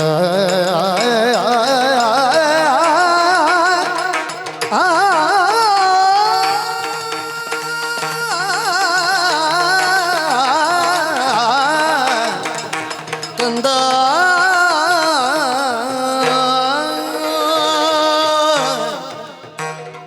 ಕಂದ ಕೈ ಬಿಡಮ್ಮ. ಕ್ಷಾತ್ರದ ನುಡಿಗಳನ್ನೇ ಆಡುತ್ತಾ ನೀ ಮುಂದುವರಿದೆ ಎಂದಾದರೆ ಅದು ಶಿವನಿಗೆ ರಂಜನೆಯಾದೀತು ಕಂದ. ಕೈ ಹಿಡಿದೆತ್ತು ನನ್ನನ್ನು ಆಧರಿಸಿ ಕಳುಹಿಸುತ್ತಾರೆ. ಹಿಡಿದಂತಹ ಕೈ ಯಾವತ್ತಿದ್ದರೂ ನನ್ನ ಅಂತ್ಯಕಾಲದವರೆಗೆ ಶಾಶ್ವತವಾಗಿ ಅಮ್ಮ! ಕಂದ. ಆ ಕಾರಣಕ್ಕಾಗಿ ಇಷ್ಟು ಚಡಪಡಿಸುತ್ತಾ ಇದ್ದೇನೆ. ಯಾಕೆ ಈ ರೀತಿಯಾದಂತಹ ಚಡಪಡಿಕೆ ನಿನ್ನಲ್ಲಿ ವ್ಯಕ್ತಪಡಿಸ್ತಾ ಇದ್ದೇನೆ ಅಂತ ಆದ್ರೆ ಅದರ ಕುರಿತು ಆಲೋಚಿಸಿ ನೋಡು ಕಂದ. ನನ್ನಂತರಂಗವು ಚಡಪಡಿಸುತ್ತಿದೆ. ಕೇವಲ ಯುದ್ಧ ಕ್ಷೇತ್ರವಾದಂತಹ ಚಡಪಡಿಕೆ ಇದ್ದರೆ ಸಾಲದು ಕಂದ. ಇನ್ನೇನಮ್ಮ? ನೀತಿಯ ಕುರಿತಾಗಿ ಆಲೋಚಿಸಿ ನೋಡು. ಯಾವುದಮ್ಮ ನೀತಿ? ಒಂದೇ ದಾರಿಯಲ್ಲಿ ಯಾವುದೇ ಅಡೆ ತಡೆಗಳಿಲ್ಲದೆ ಹಂತ ಹಂತವಾಗಿ ಗಮಿಸುವುದಕ್ಕೆ ನೀತಿ ಅಂತ ಆಡುವುದು. ಪಥ ಬೇರಾಯಿತೆ ನನ್ನದು. ನಿನ್ನ ಪಥ ಬೇರೆ ಅಲ್ಲ, ಈಗ ಕ್ರಮಿಸಬೇಕಾದಂತಹ ಪಥ ಇದಲ್ಲ ಅಂತ ಆಲೋಚಿಸುವುದು. ಅವಕಾಶ ಒದಗಿದ್ದು ಈಗ ತಾನೇ ಕಂದ. ಅವಕಾಶ ವಂಚಿತ ಅಂತ ಆಲೋಚಿಸಬೇಡ. ನಿನ್ನ ತಂದೆಯವರು ಈಗ ಇರುತ್ತಿದ್ದರೆ ಅವರಲ್ಲಿ ನಾನೇ ಆಡಿ ಮಗನಿಗೆ ಯುದ್ಧ ಮಾಡಬೇಕಂತೆ ಅಂತ ಮನಸ್ಸು ಅವನಿಗೆ ಉಂಟು ಅಂತ ಆಡಿ ನಾನೇ ಕಳುಹಿಸಿ ಕೊಡ್ತಾ ಇದ್ದೆ ಕಂದ. ಮನಸ್ಸು ಮಾಡಮ್ಮ. ಈಗ ಅವರು ಇಲ್ಲಿಲ್ಲ. ಸಮಸಪ್ತಗರೊಡನೆ ಹೋರಾಡುವುದಕ್ಕೆ ಹೋಗಿದ್ದಾರೆ ಅಂತ ಅದರ ಅರ್ಥ ಏನು? ಅವರಿಲ್ಲದ ಕಾಲಕ್ಕೆ ಮನಸ್ಸು ಮಾಡಬೇಕಾದವಳು ನೀನು ಎನ್ನುವುದೇ ಅರ್ಥ. ಇದರ ಹಿಂದಿನ ಕುಕೃತ್ಯದ ಕುರಿತಾಗಿ ಆಲೋಚಿಸಿ ನೋಡು. ಏನೋ ಒಂದು ಹುನ್ನಾರ ಇದೆ ಎನ್ನುವುದು ಸ್ಪಷ್ಟ. ಕುಕೃತಿಗಳು ನಡೆದುದುಂಟೆ ಧರ್ಮ ಯುದ್ಧದಲ್ಲಿ. ಆದರೆ ಕೌರವರಿಗೆ ಧರ್ಮ ಇಲ್ವಲ್ಲ. ನಮಗುಂಟಲ್ಲ ಧರ್ಮ. ನಮಗಿದ್ದರೂ ಕೂಡ ಆಲೋಚಿಸುವುದಕ್ಕೆ ಆಚರಿಸುವುದಕ್ಕೆ ಅವರು ಬಿಡಬೇಕಲ್ಲ ಕಂದ. ಧರ್ಮಾತ್ಮರಾದವರು ನಮ್ಮಲ್ಲಿದ್ದಾರೆ. ಧರ್ಮ ಎಲ್ಲಿದೆಯೋ ಅಲ್ಲಿ ದೇವನಿದ್ದಾನೆ. ದೇವನಿದ್ದಲ್ಲಿ ಜಯ ಇದ್ದೆ ಎನ್ನುವುದು ನಮ್ಮಲ್ಲಿದ್ದವರೇ ಆಡಿದ್ದಲ್ಲವಮ್ಮ. ದೇವನಾದರೂ ನಮ್ಮ ಬಳಿಯಲ್ಲಿದ್ದಾನೆ ಈಗ ಇಲ್ಲವಲ್ಲ. ಹಗೆಯನ್ನು ಸಾಧಿಸುವುದಕ್ಕೆ ಬೇಕಾಗಿ ನಿನ್ನ ತಂದೆಯವರೊಡನೆ ಅತ್ತ ಕಡೆ ಹೋಗಿದ್ದಾರೆ ಅಂತಾದ್ರೆ ಅವರು ಏನೋ ಹುನ್ನಾರವನ್ನು ಹೂಡಿ ಇತ್ತ ಕಡೆ ಅವರ ಲಕ್ಷ್ಯವನ್ನು ತಪ್ಪಿಸಬೇಕು ಎನ್ನುವ ಕಾರಣಕ್ಕಾಗಿ ಸಂಸಕ್ತರ ಕಳುಹಿಸಿಕೊಟ್ಟಿದ್ದಾರೆ. ಸಂಸಪ್ತಕರು 7 ಮಂದಿಗಳಾಗಲಿ 7,000ವಾಗಲಿ 7,00,000ವಾಗಲಿ 7 ಗಳಿಗೆಯಲ್ಲಿ ಅದನ್ನು ಪೂರೈಸಿ ನನ್ನಪ್ಪ ಬಂದಾನು. ಅದುವರೆಗೆ ನಾನು ಚಕ್ರವ್ಯೂಹದಲ್ಲಿ ಹೋರಾಡಬಲ್ಲೆನಮ್ಮ. ಧರ್ಮದ ಮೂಲಕವಾಗಿ ಯುದ್ಧವಾದರೆ ಆ 7 ಗಳಿಗೆಯಲ್ಲಿ ದುಷ್ಟರಿಗೆ ಅಂತಹ ದೀರ್ಘಕಾಲ ಬೇಡ ಕಂದ. ಹಾಗಾದ್ರೆ ಆಲೋಚಿಸಿ ನೋಡು ಕಂದ. ನೀತಿಯಲ್ಲ ಪೋಪುದಿಂದು. ನಾನು ಆಗಲು ಆಡಿದ್ದನ್ನೇ ನೀ ಸರಸವಲ್ಲ ಸಮರ ಇಂದಿನ ಕುರಿತಾಗಿ ಮಾತ್ರ ಆಲೋಚನೆ. ಅಯ್ಯೋ, ಚಕ್ರವ್ಯೂಹ ಹಿಂದೆಯೇ ಕೊನೆಗೊಂಡ್ರೆ ನಾಳೆ ನಮಗೆ ಸಿಗುವುದಕ್ಕುಂಟು. ಚಕ್ರವ್ಯೂಹ ನಾಳೆ ಆದರೂ ಸಿಗಬಹುದು ಕಂದ. ಭೇದಿಸುವುದಕ್ಕೆ ಲಕ್ಷ್ಯ ಚಕ್ರವ್ಯೂಹದ್ದು ಮಾತ್ರ. ನಾನು ಅಘಟಿತವಾದಂತಹ ಘಟನೆ ಒಂದು ನಡೆದರೆ ಅದರಿಂದ ನಾವು ಕಳೆದುಕೊಂಡರೆ ಪುನರಪ್ಪಿ ಉದಿಸಿಕೊಳ್ಳುವುದಕ್ಕೆ ಸಾಧ್ಯವಾಗುವುದಿಲ್ಲ ಕಂದ. ಧನಾತ್ಮಕವಾಗಿ ಚಿಂತಿಸುತ್ತಾಯೇ. ಹೋಗಲೇಬೇಕು ನಿನಗೆ. ಸರಿ, ನಿನ್ನನ್ನು ನಾನೇ ಆಶೀರ್ವದಿಸಿ ಕಳುಹಿಸಿ ಕೊಟ್ಟೆ ಅಂತ ಆಲೋಚಿಸು. ಸುಗಮವಾಗುತ್ತದೆ ದಾರಿ. ನಿನಗೆ ಸುಗಮವಾದೀತು, ಮತ್ತೆ ನಾನು ಯಾವ ಉತ್ತರವನ್ನು ಕೊಡಲಿ? ನಿನಗಾಗಿ ಹಂಬಲಿಸುವ ಜೀವಿಗಳೆಷ್ಟು ಮಂದಿ ಇದ್ದಾರೆ ಕಂದ, ಅರಿತಿದ್ದೀಯಾ? ನನ್ನೊಬ್ಬನ ಕುರಿತಾಗಿ ಮಾತ್ರ ಲಕ್ಷ್ಯ ನಿನಗೆ. ಹೌದು, ತಂದೆಯವರು ಬಂದು ಆಡುವುದು ಮೊದಲಾಗಿ ಏನನ್ನು ಬಲ್ಲೆಯ? ಸುಭದ್ರ ನೀ ಹೇಗಿದ್ದಿ ಅಂತ ಕೇಳುವುದಲ್ಲ. ಅಭಿಮನ್ಯು ಕುಮಾರ ಹೇಗಿದ್ದಾನೆ, ಏನು ಮಾಡ್ತಾ ಇದ್ದಾನೆ, ಹೊತ್ತು ಹೊತ್ತಿಗೆ ಸರಿಯಾಗಿ ತಿಂದನೋ, ಪಾಠವನ್ನು ಕಲಿತನೋ ಅಂತ ಆಡುವುದು. ಅವರು ಬಂದು ಕೇಳಿದ್ರೆ ಏನು ಉತ್ತರ ಕೊಡಲಿ ಕಂದ, ಏನು ಉತ್ತರ ಕೊಡಲಿ? ತಿನ್ನುವುದಕ್ಕೆ ಆಗಿ ಇರಲಿಲ್ಲ, ಬಡಿಸುವುದಕ್ಕೆ ಹೋಗಿದ್ದಾನೆ ಹೇಳು. ಅವರನ್ನು ಸಮಾಧಾನ ಪಡಿಸುವೆ. ಕೃಷ್ಣಸ್ವಾಮಿ ಬಂದು ಕೇಳಿದ್ರೆ ಏನಾಡ್ಲಿ? ಭವಿಷ್ಯ ಬರೆಯುವವನು ಅವನು. ಅವನ ಮುಂದೆ ನಾವು ವಿಸ್ತರಿಸಬೇಕು ಹೇಳು. ನಿನ್ನನ್ನು ಮಗನಂತೆ ಕಂಡಂತಹ ದ್ರೌಪದಿ ದೇವಿ ಸುಭದ್ರ ಯಾಕೆ ಕಳುಹಿಸಿಕೊಟ್ಟೆ ನಿನ್ನ ಮಗನನ್ನು ಅಂತ ಕೇಳಿದ್ರೆ, ಸದ್ಗೃಹಿಣಿಯಾಗಿ ಬಾಳುವುದಕ್ಕೆ ಅವಕಾಶವೊಂದನ್ನು ಎಣೆ ಮಾಡುವುದಕ್ಕಾಗಿ ಹೋಗಿದ್ದಾನೆ ನಿನ್ನ ಕಂದ ಅಭಿಮನ್ಯು ಅಂತ ಹೇಳು. ನಿನಗಿಂತಲೂ ಅಧಿಕ ಸಂತೋಷ ಪಡುವವಳು ಅವಳಮ್ಮ. ಅವರೆಲ್ಲರನ್ನು ಸಮಾಧಾನದ ನುಡಿಗಳಿಂದ ಸಮಾಧಾನದ ಪಡಿಸಬಹುದು. ಮತ್ತೊಂದು ಜೀವ ಇದೆ ಕಂದ, ಯಾರು? ನಿನ್ನ ಕುರಿತಾಗಿಯೇ ಹಂಬಲಿಸಿ ನೀನೇ ಜೀವನ ಅಂತ ಭಾವಿಸಿ ನಿನ್ನನ್ನೇ ಅನುಸರಿಸುತ್ತಾ ಛಾಯಾನುವರ್ತಿಯಾಗಿ ಬಂದವಳು ತುಂಬು ಗರ್ಭಿಣಿ. ಉತ್ತರೆ ಏನು ಉತ್ತರ ಕೊಡ್ಲಿ ಕಂದ, ಏನು ಉತ್ತರ ಕೊಡ್ಲಿ? ನಿನಗೆ ಜೀವನವನ್ನು ಒದಗಿಸಿದಂತಹ ನಿನ್ನವನು ಅನೇಕರಿಗೆ ಜೀವನವನ್ನು ಕೊಡುವುದಕ್ಕಾಗಿ ಹೋಗಿದ್ದಾನಂತ ಹೇಳಮ್ಮ. ಇಂಥದ್ದೇ ವಿಚಾರಗಳು ಬಿಟ್ಟರೆ ಮತ್ತೊಂದು ಆಲೋಚನೆ ನಿನಗೆ ಬರುವುದಿಲ್ಲ ಅಂತಾದರೆ, ನನ್ನ ಗಮನ ಆ ಕಡೆಗೆ, ನಿನ್ನ ಗಮನ ಹತ್ತ ಕಡೆಯೇ ಹರಿಯುತ್ತದೆ ಅಂತಾದರೆ ಇಲ್ಲೊಂದು ಕೃತ್ಯವನ್ನು ನಡೆಸಿ ನೀವು ಹೋಗು ಕಂದ. ನಿನಗೆ ಹೋಗಲೇಬೇಕು ಎನ್ನುವುದೇ ಪರಮ ಲಕ್ಷ್ಯವಾಗಿದ್ರೆ, ನಾನೇ ನಿನಗೆ ತಡೆಯಾಗಿ ಬಂದಿದ್ದೇನೆ ಅಂತ ಆದರೆ ನಾನೇ ಶತ್ರುವಾಗಿ ನಿನಗೆ ಕಾಣಬಹುದು. ಹೆತ್ತವಳು ಶತ್ರುವಾಗುವುದಿಲ್ಲ, ಅರೆ ಕಾಲಕ್ಕೆ ನಿನಗೆ ಶತ್ರುವಾಗಿ ಕಂಡರೂ ಕೂಡ ನಿನಗೆ ಗೋಡೆಯಾಗಿ ಬರ್ತೇನೆ ಅಂತಾದರೆ ಶತ್ರುಗಳನ್ನು ತುಂಡರಿಸುವಂತಹ ಕಠಾರಿಯಲ್ಲಿ ನನ್ನ ಶಿರವನ್ನು ಅಮ್ಮ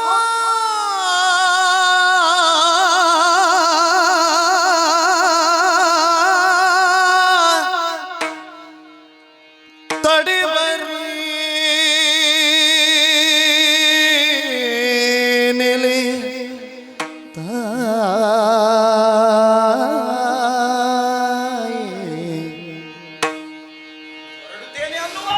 ತಡಿಬರಿ ನೆಲೆ ತಾಯಿ ತಡಿಬರಿ ನೆಲೆ ತಾಯಿ ಈ ಪರಿ ನುಡಿವರೇ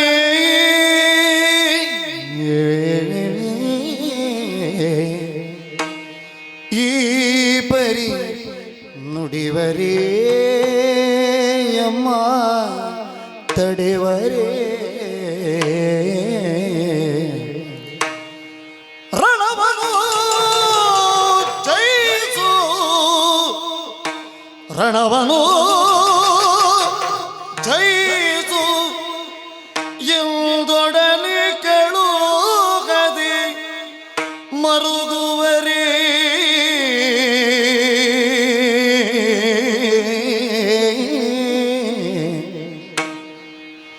ರಣವನು ಜಯಿಸು ಎಂದೊಡನೆ ಕೆಳುಗದೆ ಮರುಗುವರೇ ಮರುಗುವರೇ ನೀನಿಂದ ಅಭಿಮನ್ಯು ಅಮ್ಮ ತಡೆವರೇ ಎಲೆ ತಾಯೇ ಈ ಪರಿ ನುಡಿವರೇ ಅಮ್ಮ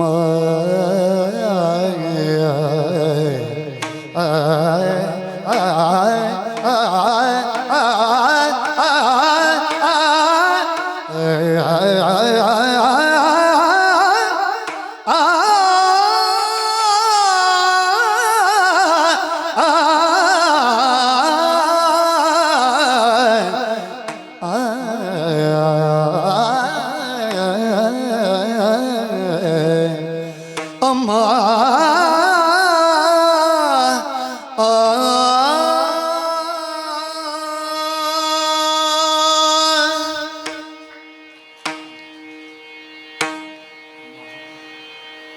ಅಮ್ಮ ತಡೆಯುತ್ತೀಯ ತಾಯಿ? ತಡೆಯಬೇಕಾದಂತಹ ಸಮಯವೇ ಇದು, ಸಂದರ್ಭವೇ ಹೇಳು. ನೀನೊಬ್ಬಳು ತಾಯಿ, ನಿನಗೊಬ್ಬ ಮಗ. ಕ್ಷತ್ರಿಯ ನಾರಿಯೋರ್ವಳಿಗೆ ಅಷ್ಟೇ ಲಕ್ಷ್ಯ ಹೌದು ಅಂತಾಗಿದ್ದರೆ ತಡೆಯಬಹುದಿತ್ತೋ ಏನು.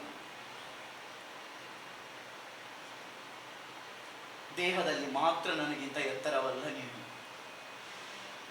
ಬುದ್ಧಿಯಲ್ಲಿಯೂ ಅದರಲ್ಲಿ ಆಲೋಚನೆಯಲ್ಲಿಯೂ ನೀನು ನನಗಿಂತ ದೊಡ್ಡವಳು.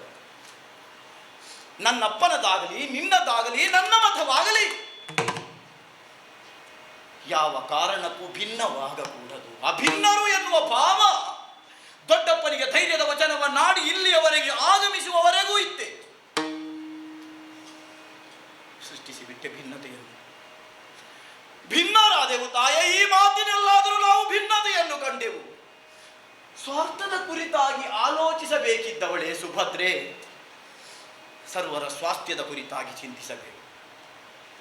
ನಾನು ನಿನಗೊಬ್ಬ ಮಗ ಹೌದು, ಇಂದು ಭಾಗವಹಿಸುತ್ತಿರುವವರು, ನಿನ್ನೆ ಭಾಗವಹಿಸಿದ್ದವರು, ನಾಳೆ ಭಾಗವಹಿಸಬೇಕಿದ್ದವರು ಎಲ್ಲರೂ ಒಂದೊಂದು ತಾಯಿಯ ಹೆತ್ತ ಕರುಳಿಂದಲೇ ಬಂದವಳಮ್ಮ. ಎಷ್ಟೋ ಮಕ್ಕಳಿದ್ದಾರೆ, ಎಷ್ಟೋ ತಂದೆಯಂದಿದ್ದಾರೆ, ಎಷ್ಟೋ ಅಣ್ಣಂದಿರಿದ್ದಾರೆ, ಎಷ್ಟೋ ಸಹೋದರರಿದ್ದಾರೆ. ಅವರಲ್ಲಿಯೂ ಅಂತರಂಗವಿಲ್ಲವೇನಮ್ಮ? ಅವರ ಕಣ್ಣಿನಲ್ಲಿಯೂ ಕಂಬನಿಯೇ ಹರಿಯುವುದಲ್ಲ. ರಕ್ತ ಹರಿದೀತು ತಾಯಿ, ನಾಳೆಯ ದಿವಸ ರಕ್ತ ಹರಿದೀತು. ಹರಿಯಗೊಡಕೂಡದು. ಗೊಡದೇ ಇರಬೇಕಾದ್ರೆ ಮುಂದುವರಿಯಬೇಕಿದ್ದವರು ನಾವಮ್ಮ. ನಾನು ಹೊರಡಲೇಬೇಕು.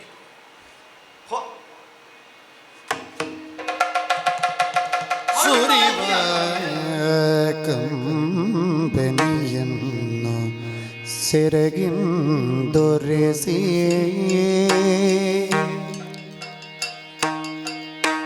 ಸುರಿವ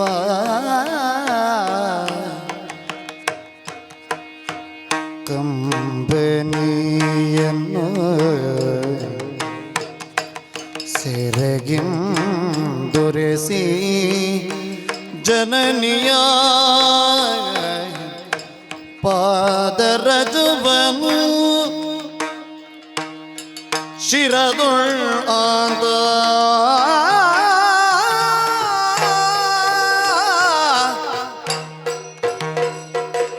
ಶಿರದೊಳಂದ ಪಾರ್ಥನಂದನ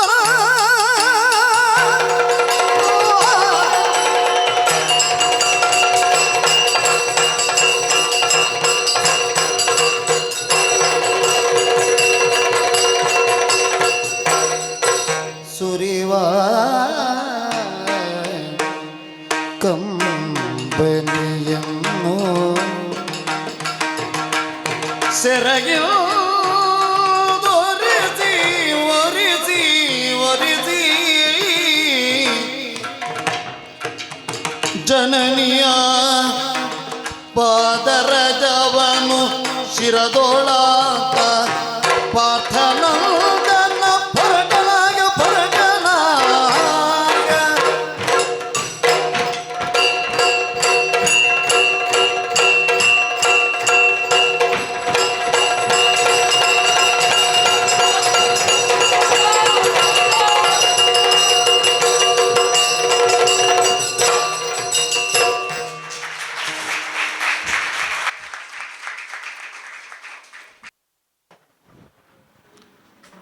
ಮೊದಲಿಗೆ ನಮ್ಮ ಕಲಾವಿದರ ತಂಡಕ್ಕೆ ನಾವು ಅಭಿನಂದನೆಯನ್ನು ಹೇಳಬೇಕು.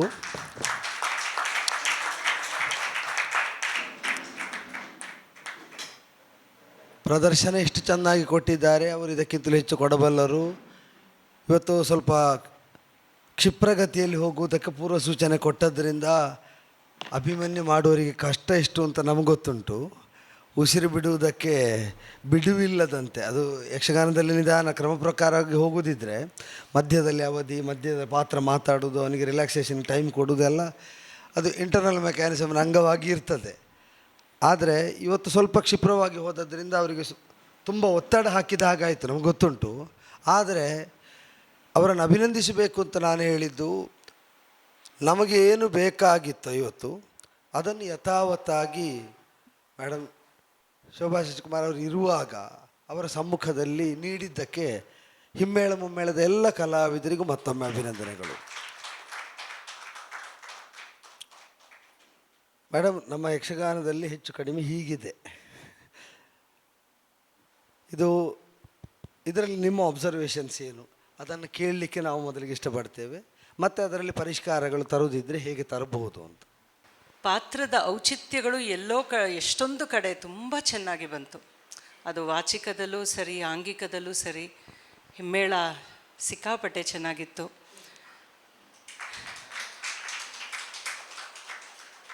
ನಾನು ತುಂಬ ಸಂತೋಷಪಟ್ಟೆ ಕೂತ್ಕೊಂಡು ನೋಡಿ, ತುಂಬ ಆಸ್ವಾದನೆ ಮಾಡಿದ್ದೀನಿ. ಒಂದಷ್ಟು ಸಲಹೆಗಳು ಹಾಗೆ ಇದರಲ್ಲಿ ಇರೋವಂಥ ನೀವು ಇಷ್ಟು ಏನು ಮಾತಾಡ್ತಿದ್ರಿ, ಚರ್ಚೆಗಳು ಮಾಡ್ತಿದ್ರಿ, ಅದು ಯಾವುದು ಬೌಂಡ್ರೀಸಲ್ಲಿ ಇದೆಲ್ಲ ಬರ್ತಾ ಇದೆ ಅಂತ ಸ್ವಲ್ಪ ಚೆನ್ನಾಗಿ ತಿಳಿತು. ನನಗೆ ಮೊದಲು ಕಂಡಿದ್ದೇನೆಂದರೆ, ಅಭಿನವ್ ಗುಪ್ತಾ ಹೇಳ್ತಾನೆ, ಒಂದು ರಸವನ್ನು ಒಂದು ಪೀಕ್ಗೆ ಬೆಳೆಸಿದ ಮೇಲೆ ಅದನ್ನು ಸಸ್ಟೈನ್ ಮಾಡೋದು ಕಷ್ಟ ಅಂತ. ಎಸ್ಪೆಷಲಿ ಸುಭದ್ರೆ ಹಾಗೂ ಅಭಿಮನ್ಯು ಮಾತಲ್ಲಿ ಎಷ್ಟೋ ಬಾರಿ ಅದು ಆ ಪೀಕ್ಗೆ ಹೋಗ್ತಾನೇ ಇತ್ತು. ಆ ಪೀಕ್ಗಳು ಹೋದಾಗ ಒಂದಷ್ಟು ಅಲ್ಲಿ ಉಪಶಮನ ಮಾಡೋದು ಮುಖ್ಯ ಅಂತ ಅನಿಸುತ್ತೆ. ಅದೇನಾಗುತ್ತೆ, ನಮ್ಗೆ ಆಲ್ರೆಡಿ ಆ ಎತ್ತರಕ್ಕೆ ಹೋಗಿದ ಮೇಲೆ ಮತ್ತೊಮ್ಮೆ ಕೆಳಗಿಂದ ಅದು ಬೀಳಿಸಿ ತಿರ್ಗಾ ಸ್ಟಾರ್ಟ್ ಮಾಡಬೇಕು. ಅದು ಕೆಲವೊಮ್ಮೆ ಅನಿಸುತ್ತೆ. ಅದೇ ನಾವು ಇವತ್ತು ಮಾತಾಡ್ತಾ ಇದ್ವಲ್ಲ, ಎಲ್ಲಿ ನಿಲ್ಲಿಸಬೇಕು ಅನ್ನೋದು ತುಂಬ ಮುಖ್ಯ. ನಮ್ಮ ನೃತ್ಯದಲ್ಲೂ ನಾವು ಇದನ್ನು ತುಂಬ ಕಂಡುಕೊಳ್ಳೋಕೆ ಇಷ್ಟಪಡ್ತೀವಿ. ಅಭಿನವ್ ಗುಪ್ತಾ ಇದನ್ನೇ ಹೇಳ್ತಾನೆ, ಹೇಗೆ ಬೆಳೆಸಬೇಕು ಅನ್ನೋದು ಮುಖ್ಯವೋ ಯಾವಾಗ ನಿಲ್ಲಿಸಬೇಕು ಅನ್ನೋದು ಅಷ್ಟೇ ಮುಖ್ಯ ಅಂತ. ಬಹುಶಃ ಅದೊಂದು ತುಂಬ ನೀವೇ ಯೋಚನೆ ಮಾಡಿ ಅದನ್ನು ಅದ್ರ ಕಡೆ ಗಮನ ಕೊಡಬೇಕಾಗಿರೋಂಥ, ಅಂದರೆ ರಸವೇ ನಮಗೆ ಪ್ರಧಾನವಾದರೆ. ಈಗ ಇನ್ನೊಂದಷ್ಟು ಸಮಯ ನಾವು ಇದನ್ನು ತಳ್ಳಬೇಕು, ಯಕ್ಷಗಾನ ಇಷ್ಟು ಹೊತ್ತಿರಬೇಕು, ಈ ಥರದ ಸಮಸ್ಯೆಗಳಿಗೆ ಇಲ್ಲಿ ನಾವೇನೂ ಮಾಡಲಿಕ್ಕೆ ಆಗೋದಿಲ್ಲ. ಯಾಕೆಂದರೆ ಬೆಳವಣಿಗೆ ಅಷ್ಟು ಆಗೋಗಿರುತ್ತೆ, ಅದು ನಮ್ಮ ಕೈಯಲ್ಲೂ ಇರಲ್ಲ. ಸಾತ್ವಿಕನೇ ಹಾಗೆ, ಅದು ಕೆಲವೊಮ್ಮೆ ಒಂದು ಕ್ಷಣದಲ್ಲೇ ಏರ್ಬಿಡುತ್ತೆ. ಇವತ್ತು ದಿವಾಕರ್ ಹೆಗಡೆ ಸರು ಹೇಳ್ತಿದ್ರಲ್ಲ, ಎಷ್ಟೋ ಕೆಲವು ಒಂದು ವಾಕ್ಯದಲ್ಲೇ ಹೇಳಿದ್ದಾಗ ಅದು ಅದರದ್ದು ಧ್ವನಿ ಅಷ್ಟು ಮಟ್ಟದಲ್ಲಿರುತ್ತೆ. ಇಲ್ಲಿ ಕೂಡ ನಾನು ಒಂದು ಧ್ವನಿನ ತುಂಬ ಚೆನ್ನಾಗಿ ಆಸ್ವಾದನೆ ಮಾಡ್ತಿದ್ದೆ. ಸುಭದ್ರೆಗೂ ಗೊತ್ತಿತ್ತು, ಅಭಿಮನ್ಯುಗೂ ಗೊತ್ತಿತ್ತು ಸಾವು ನಿಶ್ಚಯ ಅಂತ. ಅದನ್ನು ತುಂಬ ಬೇರೆ ಬೇರೆ ರೀತಿಯಲ್ಲಿ ಹೇಳ್ತಿದ್ದೆ ನಾನು. ಇವಳಿಗೆ ದ್ರೌಪದಿಗೆ ಏನು ಕೇಳಿದ್ರೆ ಏನು ಹೇಳಿ, ಅರ್ಜುನ ಕೇಳಿದ್ರೆ ಏನು ಹೇಳಿ, ಅವನು ಸಮಾಧಾನವಾಗಿ ಗೊತ್ತಿತ್ತು ಅಂತ ಒಂದು ಧ್ವನಿ, ಅದು ತುಂಬ ಚೆನ್ನಾಗಿ ಬಂತು ಅದು. ಸೊ ಇದೆಲ್ಲ ಒಂದು ಪೀಕಿಂಗ್ ಆಗತ್ತೆ. ಆ ಪೀಕಿಂಗ್ ಆಗಿದ ನಂತರ ಇನ್ನೊಂದಷ್ಟು ಬೆಳೆಸೋಕ್ಕೆ ಟ್ರೈ ಮಾಡಿದಾಗ ಒಂದಷ್ಟು ಬೀಳತ್ತೆ, ತಿರ್ಗಾ ಅದು ಎದ್ದೇಳತ್ತೆ, ಇಲ್ಲ ಅಂತಲ್ಲ. ಆದರೆ ಇದನ್ನು ಹೇಳ್ತಾನೆ, ಶಾಂತರಸ ನಮ್ಮ ಒಂದು ಅಧಿಕಾರಿ, ಅದೇ ನಮ್ಮ ಪ್ರಮಾಣ ಕೂಡ, ಅದೇ ನಮ್ಮ ಧ್ಯೇಯ ಕೂಡ. ಶಾಂತರಸಕ್ಕೆ ಹೋಗಲಿಕ್ಕೆ ಇಷ್ಟು ಬೇರೆ ಬೇರೆ ಇದನ್ನೆಲ್ಲ ಅಂಗರಸಗಳು ಅಂತ. ಅಂಗಿರಸ ಯಾವತ್ತು ಶಾಂತರಸ, ಅಂಗರಸಗಳು ಒಂದು ಪ್ರಸಂಗದಲ್ಲಿ ಅದು ವೀರರಸವಾಗಿ ಮತ್ತೆ ಹೆಚ್ಚು ಸಾತ್ವಿಕದಲ್ಲಿ ಎಲ್ಲವೂ ಶಾಂತವಾಗೇ ತೋರುತ್ತೆ. ಯಾಕೆಂದರೆ ನಮ್ಮ ಉದ್ವೇಗಗಳು ಎಲ್ಲವೂ ಆಸ್ವಾದನೆಯಲ್ಲಿ ಒಂದು ಶಾಂತವನ್ನು ಪಡೆದಿರುತ್ತೆ ಅಂತ ಶಾಸ್ತ್ರಜ್ಞರು ಹೇಳ್ತಾರೆ.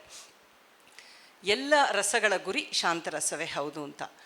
ಸೊ ಹಾಗೆ ತಗೊಂಡ್ರೆ ನಾವು ವೀರರಸದ ಫ್ಲೇವರ್ ಸಾಕಷ್ಟು ಚೆನ್ನಾಗಿ ಬಂದಿದ ಮೇಲೆ ಅದು ಉಪಶಮನ ಆಗ್ತಾ ಇರಬೇಕಾದ್ರೆ ಅದಕ್ಕೊಂದು ಕಲ್ಮಿನೇಷನ್ನ ಹಾಗೆ ಒಂದು ಸ್ಥಿತಿನಲ್ಲಿ ನಿಲ್ಲಿಸೋವಂಥದ್ದು ಆಲೋಚನೆ ಮಾಡಿದ್ರೆ ಒಳ್ಳೆಯದು ಅಂತ ನನಗನ್ಸುತ್ತೆ.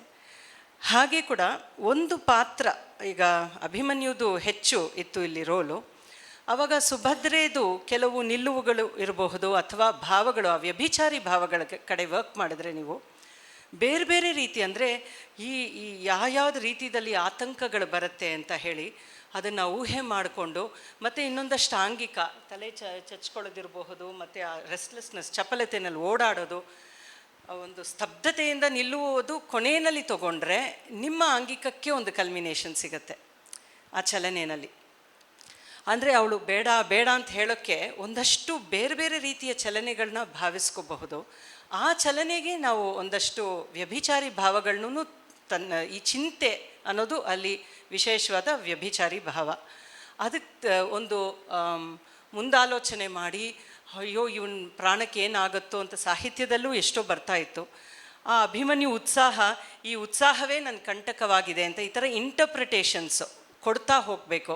ಅಂದರೆ ಅವನ ಒಂದು ಭಾವಗಳಿಗೆ ಪ್ರತಿಭಾವ ಅಂತ ನಾವು ಒಂದು ಇದನ್ನು ಕಲ್ಪಿಸ್ಕೊಂಡು ಒಂದಷ್ಟು ಬೆಳವಣಿಗೆ ಮಾಡುವಂಥ ಅವಕಾಶಗಳಿರುತ್ತೆ.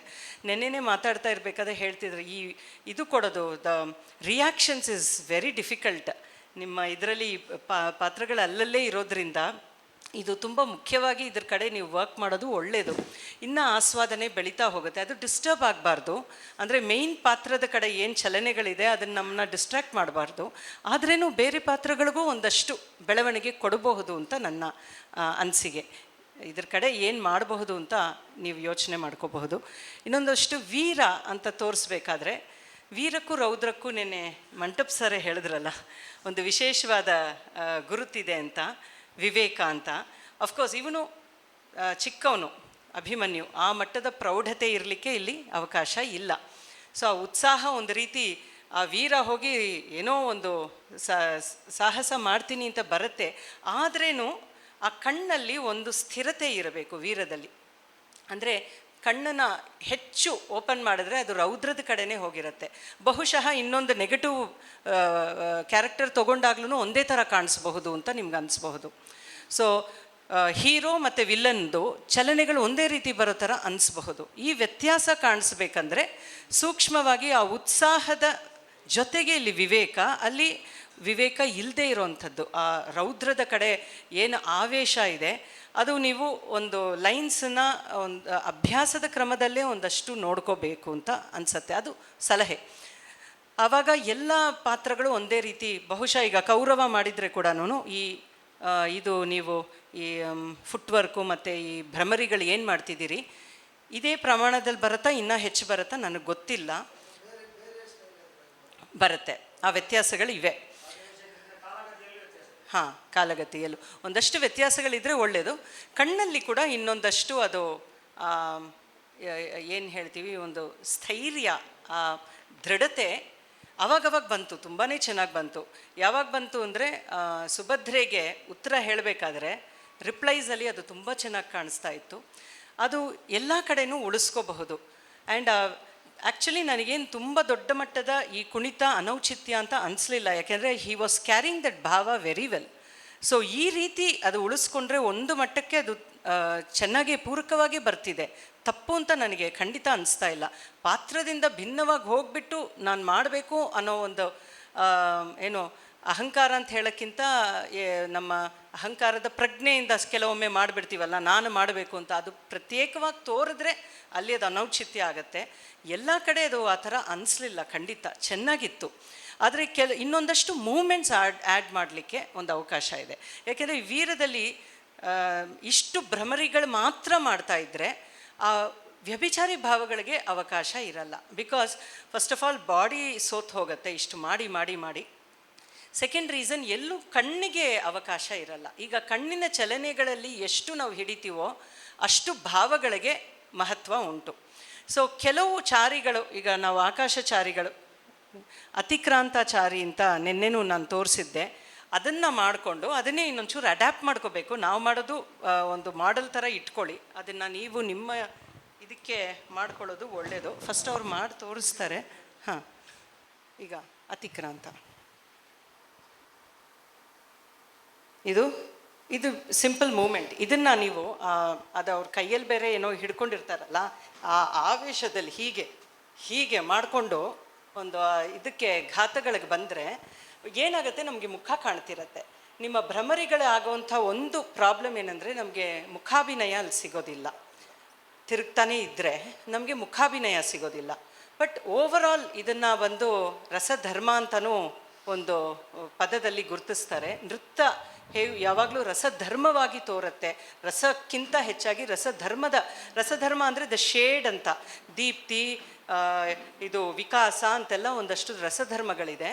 ಆ ರೀತಿ ನಮಗೆ ಸಿಗ್ತಾ ಇದ್ದರೆ ಕೂಡ ನಿಲ್ಲೋದಿಲ್ವಲ್ಲ, ನೀವು ನಿಂತು ಅದು ತಿರುಗ್ತಾನೆ ಇರಬೇಕಾದ್ರೆ ಒಂದಷ್ಟು ಈ ಥರ ಚಾರಿಗಳು ಇಟ್ಕೊಂಡು ಅಲ್ಲಲ್ಲಿ ಸ್ಥಾನಕಗಳು ಇನ್ನೊಂದಷ್ಟು ಆಲೀಢ ಪ್ರತ್ಯಾಲೀಢ ತುಂಬಾ ಬಳಸಿದ್ರು ಅವರು, ತುಂಬ ಚೆನ್ನಾಗಿತ್ತು. ಹಾಗೆ ಹೀಗೆ ತೆಕ್ಕೊಂಡು ಒಂದು ವೈಷ್ಣವದಲ್ಲೋ ಒಂದು ಮಂಡಲದಲ್ಲೋ ಆ ರೀತಿ ಅಲ್ಲಲ್ಲಿ ಕೊಡ್ತಾ ಬಂದರೆ ನೀವು ಆ ಕೈಗಳನ್ನ ಇಟ್ಕೊಂಡು ನಮಗೆ ನಿಮ್ಮ ಮುಖ ಸಿಗ್ತಾ ಇರತ್ತೆ. ಏನಂದರೆ ರಸಭಾವಗಳಿಗೆ ಹೆಚ್ಚು ಮುಖಜ ನಮಗೆ ಜೊತೆಯಲ್ಲೇ ಬರ್ತಾ ಇರಬೇಕು. ಸೊ ಎಷ್ಟು ಅದು ಮುಖವನ್ನು ನೀವು ಪ್ರಮಾಣವಾಗಿ ಇಟ್ಕೋತೀರಾ, ಆ ವ್ಯಭಿಚಾರಿ ಭಾವಗಳನ್ನ ತರ್ತಾ ಇರ್ತೀರಾ, ಆ ದಿಕ್ಕಲ್ಲಿ ಯೋಚನೆ ಮಾಡಿದ್ರೆ ಇನ್ನೊಂದಷ್ಟು ಮೂಮೆಂಟ್ಸನ್ನು ಸೇರಿಸ್ಕೊಂಡ್ರೆ ನಿಮಗೆ ಈ ಫುಟ್ವರ್ಕೆ ಮಾಡಿ, ಫುಟ್ವರ್ಕೆ ಮುಖ ನಮಗೆ ಕಾಣೋ ಹಾಗೆ ಮಾಡಿ. ಈ ರೀತಿ ಒಂದಷ್ಟು ಮತ್ತು ವೆರೈಟಿ ಸಿಗತ್ತೆ. ಯಾಕೆಂದರೆ ಇಟ್ ವಾಸ್ ಕ್ವೈಟ್ ಮೊನೋಟನಸ್, ಅಂದರೆ ಒಂದಷ್ಟು ಮೂಮೆಂಟ್ಸು ಅದು ತುಂಬಾ ಬ್ಯೂಟಿಫುಲ್ ಆಗಿದೆ, ನೋ ಡೌಟ್ ಅಬೌಟ್ ಇಟ್. ನಿಮ್ಮ ಫುಟ್ವರ್ಕು ಅಷ್ಟೇ, ಮೂಮೆಂಟ್ಸು ತುಂಬ ಬ್ಯೂಟಿಫುಲ್ ಆಗಿದೆ. ಬಟ್ ಅದನ್ನು ಎಷ್ಟು ಸಲ ಅದನ್ನೇ ಮಾಡ್ತೀರಿ ಅನ್ನೋದು ಇಲ್ಲಿರೋವಂಥದ್ದು. ಅಪಕ್ರಾಂತ ಹೋಗಿ ಚುರುಚು actually this is very suitable for ಇದನ್ನು ಹಿಡ್ಕೊಂಡು ಇದು ಸ್ತ್ರೀಗೂ ಬಳಸ್ಬೋದು, ಪುರುಷರಿಗೂ ಬಳಸ್ಬೋದು. ಈ ಮೂಮೆಂಟ್ ತುಂಬ ಚೆನ್ನಾಗಿ ಸಿಗತ್ತೆ ಅಂತ ನನ್ನ ರೆಕಮೆಂಡೇಶನ್. ಹಾಗೂ ಈ ಸಮೋತ್ಸರಿತ ಮತ್ತಲ್ಲಿ ಇದು ಎಲ್ಲ ಆವೇಶಕ್ಕೆ ತುಂಬಾ ಚೆನ್ನಾಗಿ ಬರ್ಬೋದು. ಇದನ್ನು ಮಾಡೋದು ನಾನು ನೋಡಿದ್ದೀನಿ, ಇಲ್ಲಿ ಅವರು ಏನು ಬಳಸಿಲ್ಲ, ಇವಾಗ ಸುಮಾರು ಜನ ಬಳಸ್ತಾ ಇದ್ದಾರೆ ಅಂತಲೂ ನೋಡಿದ್ದೀನಿ. ಹಾಂ, ಆದರೆ ಅದು ಚೆನ್ನಾಗಿದೆ ಅಂತ ಅನಿಸತ್ತೆ, ಒದಗಿ ಬರುತ್ತೆ ಅನಿಸತ್ತೆ. ಈ ನಿಮ್ಮ ಇದಕ್ಕೆ ದಂಡಾಪಾದ ಇದು ಇದು ಬೀಸೋ ಅಂಥದ್ದು, ಇದು ಗೊತ್ತಿಲ್ಲ ನಿಮ್ಮ ಆಹಾರ್ಯಕ್ಕೆ ಒದಗಿ ಬರುತ್ತಾ ನನಗೆ ಗೊತ್ತಿಲ್ಲ, ಅದನ್ನು ನೋಡ್ಕೊಳ್ಳಿ. ನಿಮ್ಮ ಆಹಾರ್ಯದ ಕನ್ಸ್ಟ್ರೈನ್ಸು ಗಮನಿಸ್ಕೊಂಡು ಬನ್ನಿ. ಬಟ್ ಇಂಥದ್ದು ಸಾಧ್ಯ ಆಗತ್ತೆ ಅಂತ. ಈ ಪಾರ್ಶ್ವಕ್ರಾಂತ ಇದು ಅಷ್ಟೇ, ಇದನ್ನು ಬೀಸಿ ಕಾಲನ್ನು ಇಡುವಂಥದ್ದು, ಇದು ಮಾಡೋದು ನಾನು ಅವಾಗವಾಗ ನೋಡಿದ್ದೆ. ಬಟ್ ನೀವು ಬಳಸಿದ್ದು ಇಲ್ಲಿ ನೋಡಲಿಲ್ಲ ನಾನು. ಬಟ್ ಕೆಲವೊಮ್ಮೆ ಇದನ್ನು ಮಾಡ್ತಾರೆ ಅನಿಸುತ್ತೆ, ಈ ಮೂಮೆಂಟು ಇದೆ ಅನಿಸುತ್ತೆ, ಪಾರ್ಶ್ವಕ್ರಾಂತ ಇಂಥದ್ದು. ಮತ್ತು ಒಂದು ಚಕ್ರ ಅಂತ ಹೇಳಲಿಕ್ಕೆ ಅಲಾತ, ಈ ಆಕಾಶಚಾರೀಸ್ ನಿಮಗೆ ಹೆಚ್ಚು ಪ್ರಯೋಜನಕ್ಕೆ ಬರುತ್ತೆ, ಖಂಡಿತ ಬರುತ್ತೆ. ಇದನ್ನೇ ಸ್ವಲ್ಪ ನಿಮ್ಮ ಶೈಲಿನಲ್ಲಿ ನೀವು ಹೇಗೆ ಮಾಡಬೇಕು ಅಂತ ನೋಡ್ಕೋಬೇಕಾಗತ್ತೆ. ಶೈಲಿ ಇದು ನಮ್ಮದು, ನಿಮ್ಮದಲ್ಲ, ಅಂದರೆ ಮಾರ್ಗ ಇದು, ಮೂಮೆಂಟ್ ಇಷ್ಟೇ ಇರುತ್ತೆ. ಆ ಶೈಲಿನಲ್ಲಿ ನೀವು ಅದನ್ನು ನೋಡ್ಕೋಬೇಕಾಗತ್ತೆ. ಹಾಗೆ ಈವನ್ ಈ ಭುಜಂಗ ತ್ರಾಸಿತ ಇದೆಲ್ಲ ನಿಮ್ಮ ಇದಕ್ಕೆ ಸಿಗತ್ತಾ ನನಗೆ ಗೊತ್ತಿಲ್ಲ. ಇಲ್ಲಿ ಕಟ್ಟಿ ವಿತೌಟ್ ಕಟ್ಟಿ ಇದ್ದೀನಿ.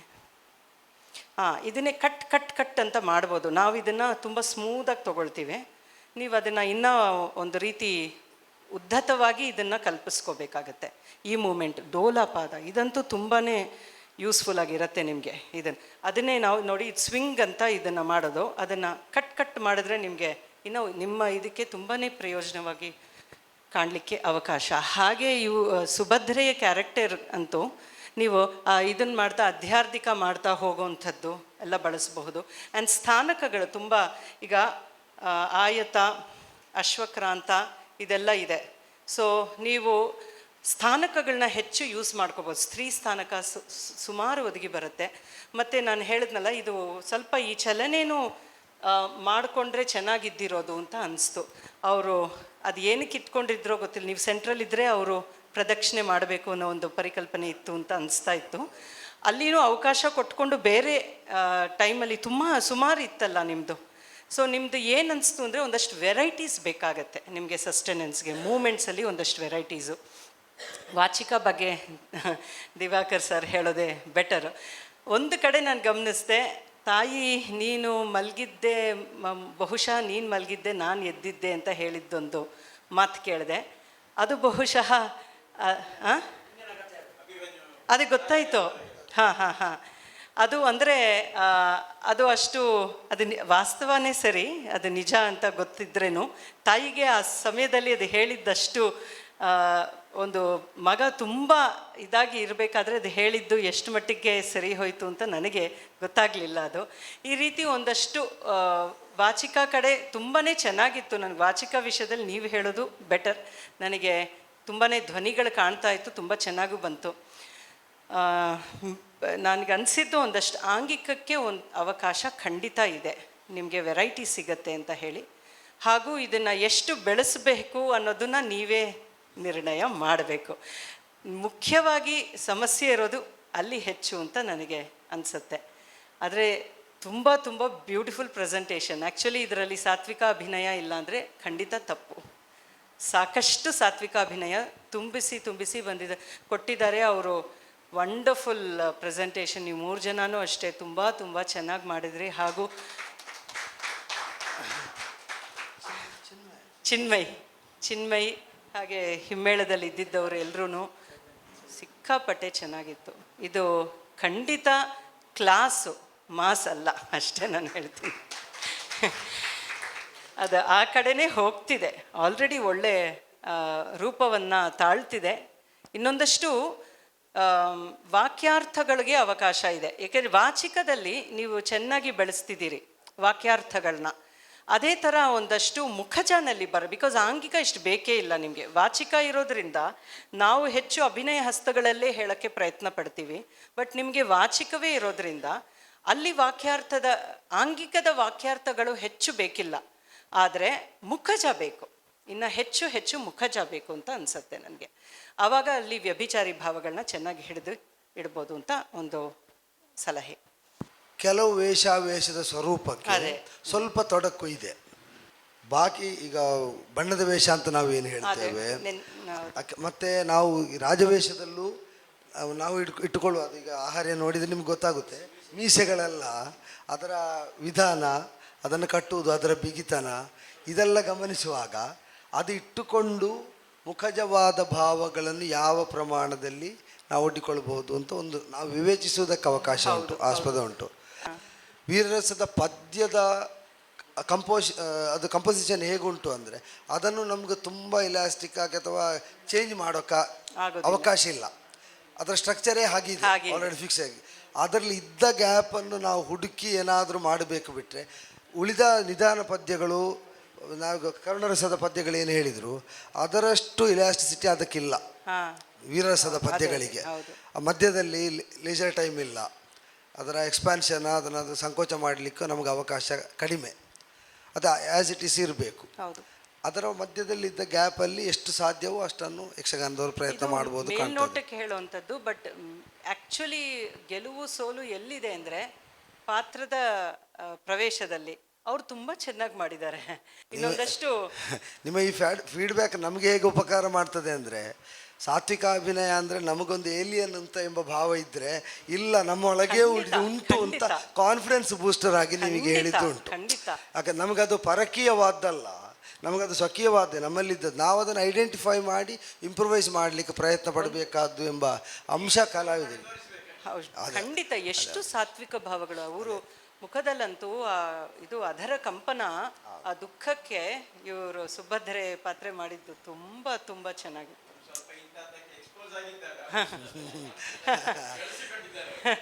ಇಲ್ಲ ತುಂಬ ಇನ್ವಾಲ್ವ್ಮೆಂಟ್ ಈ ರೀತಿ ಇರಬೇಕು. ಈ ರೀತಿ ಇನ್ವಾಲ್ವ್ಮೆಂಟ್ ಬಂದಾಗ ಪಾತ್ರದ ಔಚಿತ್ಯ ಹಾಗೆ ಒಂದಷ್ಟು ಬಂದೇ ಬರುತ್ತೆ. ವಾಚಕಕ್ಕೆ ಸಂಬಂಧಿಸಿದ್ದು ದಿವಾಕರ ಹೆಗಡೆ ಅವರಿಗೆ ಏನಾದ್ರು ಹೇಳಿಕ್ಕಿದ್ರೆ ಹೇಳ್ಬೋದು.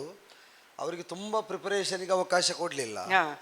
ಅವರು ಅಭಿಮನ್ಯು ಮಾಡುವವರೇ ಆದರೂ ರೆಗ್ಯುಲರ್ ಆಗಿ ಅಭಿಮನ್ಯುವನ್ನು ವೃತ್ತಿಪರರಾಗಿ ಈಗ ಮಾಡ್ತಾ ಇಲ್ಲ.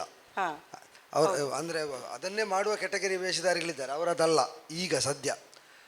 ಆದರೂ ಎಕ್ಸ್ಟಂಪೋರ್ ಆಗಿ ಬಂದ ಅಂಶಗಳು ಇವತ್ತು ಹೆಚ್ಚು.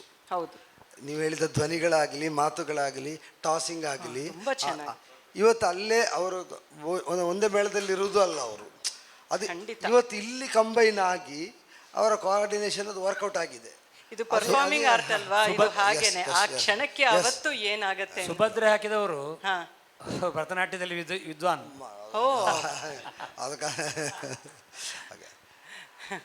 ತುಂಬಾ ಸಂತೋಷ. ಇವನ್ ಯುಧಿಷ್ಠಿರ ಪಾತ್ರ ಮಾಡಿದವರು ಅವ್ರದ್ದು. ನಮ್ಮ ಕಟೀಲು ಮೇಳದ ಪ್ರಧಾನ ಸ್ತ್ರೀ ವೇಷಧಾರಿ, ವೃತ್ತಿಯಲ್ಲಿ ಲಾಯರ್. ತುಂಬಾ ಚೆನ್ನಾಗಿತ್ತು. ದ್ರೋಣರು ಚಕ್ರವ್ಯೂಹವನ್ನು ಬಲಿಯುವಾಗ ಅವ್ರಿಗೆ ಹೇಳ್ತಾರೆ, ಅರ್ಜುನನೊಬ್ಬ ತಪ್ಪಿದರೆ ಮಿಕ್ಕ ದುರ್ಜಟಿ ಮೊದಲಾದವರೇನಾಗಿದ್ದೀರಿ ಅಂತ ಅವರು ಶುರು ಮಾಡೋದು. ಅರ್ಜುನನನ್ನು ತಪ್ಪಿಸಬೇಕು ನೀನು ಅಂತ ಕೌರವನ ಹತ್ರ ಕೇಳೋದು ಅವರು. ಅದಕ್ಕೆ ಸಮಸಪ್ತಕರನ್ನು ನಿಯೋಜಿಸುವುದು. ಆಗ ಇಲ್ಲಿ ಏನಾಗ್ತದೆ ಅಂತ ಹೇಳಿದರೆ, ಇತ್ಲಾಗಿಂದ ಸಮಸಪ್ತಕರ ದೂತರು, ಇತ್ಲಾಗಿಂದ ಕೌರವನ ದೂತರು 2-3 ಸಲ ಬರಲಿಕ್ಕುಂಟು. ಬರಬೇಕು ನೀವೇ ರಣಹೇಡಿಗಳು ಭಾಳ ಒಳ್ಳೆ ರೀತಿಯಲ್ಲಿ ಹೇಳ್ತಾರೆ. ಅದು ಇವನಿಗೆ ಗಲಿಬಿಲಿ ಆಗುವಷ್ಟು ಯಾರಿಗೆ. ಮತ್ತು ಭೀಮಾದಿಗಳೆಲ್ಲ ಹೋಗಿ ವಾಪಸ್ ಬಂದಿರ್ತಾರೆ ಅವ್ರು ಸೋತು. ಆವಾಗ ಅರ್ಜುನ ಕೇಳ್ತಾನೆ, ನಾವು ಯಾರ ಹತ್ರ ಹೋಗೋದು ಈಗ? ಇತ್ಲಾಗಿಂದ ದ್ರೋಣ ಕರೀತಾ ಇದ್ದಾರೆ ಕೌರವ, ಇತ್ತಾಗಿಂದ ಸಮಸಪ್ತಕರು ಕರೀತಾ ಇದ್ದಾರೆ, ಯಾರ ಹತ್ರ ಹೋಗೋದು? ಆಗ ನಾನು ನಮ್ಮ ಇದರಲ್ಲಿ ಯಕ್ಷಗಾನದಲ್ಲಿ ಕೃಷ್ಣ ಸ್ವಲ್ಪ ಮುಂದೆ ಬಂದು ಹೇಳಿಕೊಂಡು, ಅಳಿಯನೀ ಮೋಹರದೊಳುಳಿದನಾದರೆ ಮುನ್ನ ಅಳಿವಿಲ್ಲವಾತನಿಗೆ ಇಲೆಯಳೆಂದೆನಲು ಅಂತ. ಇವ ಎಲ್ಲಿಯಾದರೂ ಇಲ್ಲಿ ಈ ಆಹವದಲ್ಲಿ ಅವನ ಅಳಿಯನೇ ಆದರು ಬದುಕಿ ಉಳಿದಂತಾದರೆ ಇವನಿಗೆ ಮುನ್ನೆ ಅಳಿವಿಲ್ಲ, ಇವೊಬ್ಬ ತಾಮಸಿ ಎನ್ನುವ ಲೆಕ್ಕದಲ್ಲಿ ಇವ ಅಳಿಯಲೇಬೇಕು ಎನ್ನುವ ಸಂಕಲ್ಪದಿಂದ ಅವ ನಾವು ಸಮಸಪ್ತಕರಲ್ಲಿ ಹೋಗುವ, ಮತ್ತು ಇಲ್ಲಿ ಇವ ಅಳಿಬೇಕು ಅಂತ ಸ್ವಗತದಲ್ಲಿ ಮಾತನಾಡಿ ಬಂದು ಆಮೇಲೆ ಹಿಂದೆ ಹೋಗಿ ನಾವು ಸಮಸಪ್ತಕರಲ್ಲಿ ಹೋಗುವ. ಇಲ್ಲಿ ಯಾರಾದರೂ ಇವರೆಲ್ಲ ಹೋಗ್ತಾರೆ ಅಂತ ಹೇಳ್ಕೊಂಡು ಸಮಸಪ್ತಕರಲ್ಲಿ ಕರ್ಕೊಂಡು ಹೋಗುವುದು ಅರ್ಜುನರು. ಸರಿ. ಮತ್ತು ಇಲ್ಲಿ ಕೃಷ್ಣನ ಸಂಕಲ್ಪ ಒಂದು ಕಾಣ್ತದೆ ನಮಗೆ. ಈಗ ಭೀಷ್ಮರ ಹತ್ರ ಮೊದಲೆಲ್ಲ ಯುದ್ಧ ಮಾಡುವಾಗ ಅಂತಹ ಏನು ಸಂದರ್ಭ ಬಂದಿರಲಿಲ್ಲ. ಇದು ಆ್ಯಕ್ಚುಲಿ ಆ ದಿವಸ ಯಾವುದೇ ಮಾತು ಕೇಳಿದ್ರು ಕೇಳುವ ಸ್ಥಿತಿಯಲ್ಲಿ ಇರಲಿಲ್ಲ. ಆದ್ದರಿಂದ ಇದು ರೌದ್ರ ಆದರೆ ಏನು ಅಂತ ಕೇಳುವುದು ನಾನು. ಇಲ್ಲ, ರೌದ್ರವ ಅಂತ ನನಗೆ ರೌದ್ರ ಅಂತ ಅನ್ನಿಸ್ತದೆ. ಹಾಗೆ ಅವ ಯಾವುದೇ ಇದರಲ್ಲಿ ಇರಲಿಕ್ಕಿಲ್ಲ, ಒಂದು ಹೋಗಬೇಕೆನ್ನುವ ಒಂದೇ ಒಂದು ಇಲ್ಲೇ ನಾವು ಅದೇ ಸ್ಥಾಯಿ ಭಾವ ಯಾವುದು ಅಂತ ನೋಡ್ಕೋಬೇಕು. ಉತ್ಸಾಹವೇ ಸ್ಥಾಯಿ ಭಾವ.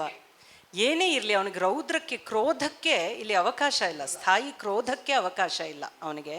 ಇಲ್ಲಿ ಅವನು ಉತ್ಸಾಹವೇ. ಇದರಲ್ಲಿ ಭಾವ ಶಬಲತಾ ಅಂತ ಅದನ್ನು ಗುರುತಿಸ್ತಾರೆ. ಹೇಳಿದರೆ ಎರಡೆರಡು ಸ್ಥಾಯಿ ಭಾವಗಳು ಹತ್ರ ಒಟ್ಟಾಗಿ ಬರುವುದು. ಆವಾಗ ಅದಕ್ಕೆ ನಾವು ಭಾವ ಶಬಲತಾ ಅಂತ ಹೆಸರಲ್ಲಿ ಕರೀತೀವಿ. ಉದಾಹರಣೆ ವಿಕ್ರಮ ಊರ್ವಶಿ ಅಂತ ಉದಾಹರಣೆ ಕೊಟ್ಟಿದ್ದಾರೆ. ಕ್ವಾಚ ಕಾರ್ಯಂ ಕ್ವಚ ಲಕ್ಷ್ಮಣ ಕ್ವಚಕುಲಂ. ಊರ್ವಶಿ ಇವನೊಟ್ಟಿಗೆ ಲವ್ ಮಾಡಿ ವಿಕ್ರಮನಿಗೆ ಲವ್ ಮಾಡಿ ಪುನಃ ಸ್ವರ್ಗಕ್ಕೆ ಹೋಗಿ ಆಗಿದೆ. ಇವಳಿಗೆ ಅವನನ್ನು ಬಿಡಲಿಕ್ಕೂ ಮನಸ್ಸಿಲ್ಲ, ತನ್ನದಾದಂತಹ ರಾಜಧರ್ಮವನ್ನು ಬಿಡಲಿಕ್ಕೂ ಆಗುದಿಲ್ಲ. ಆವಾಗ ಹೇಳುದು ಕಾರ್ಯ ನನ್ನ ಕುಲ ಹೇಳಿದ್ರೆ ಏನು, ನಾನು ಮಾಡಬೇಕಾದ ಕೆಲಸ ಏನು ಅಂತ ಹೇಳುದು. ಆವಾಗ ಮತ್ತೆ ಪುನಃ ಯೋಚನೆ ಮಾಡೋದು, ಕೋಪೋಪಿ ಕಾಂತಮುಖಂ, ಒಳ್ಳೆ ಮುಖ ಅವಳದು ಅಲ್ವಾ, ಭಾರಿ ಚಂದ ಇದ್ಲು ಅವಳು ಅಂತ.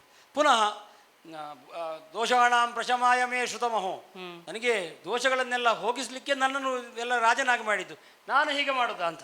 ಆವಾಗ ಪುನಃ ಯೋಚನೆ ಮಾಡೋದು, ಸ್ವಪ್ನೇಪಿ ಸಹ ದುರ್ಲಭ, ಸ್ವಪ್ನದಲ್ಲಿ ಈಗ ಕಾಣಲಿಕ್ಕೆ ಪುನಃ ಆಚೆ ಹೋಯ್ತು ಪುನಃ ಕಿಂ ಕ್ವಕ್ಷಂತ್ಯ ಅಪಕಲ್ಮಷಾಹ ಕೃತದೀಯ, ಎಲ್ಲ ಋಷಿಗಳು ಮುನಿಗಳು ನನ್ನ ಗುರುಗಳೆಲ್ಲ ಏನು ಹೇಳಿಯಾರು. ಪುನಃ ಭೂಯೋಪಿ ದೃಶ್ಯೇಶ ಸಹ, ಪುನಃ ಅವಳು ಸಿಕ್ಕ್ಯಾಳ ಅಂತ ಪುನಃ ಆಚೆ ಆಲೋಚನೆ ಆಯಿತು. ಆವಾಗ ಚಿತ್ತ ಸ್ವಾಸ್ಥ್ಯ ಮುಪೈ, ಸುಮ್ಮನೆ ಕುತ್ಕೋ ಮನಸ್ಸೇ ಅಂತ.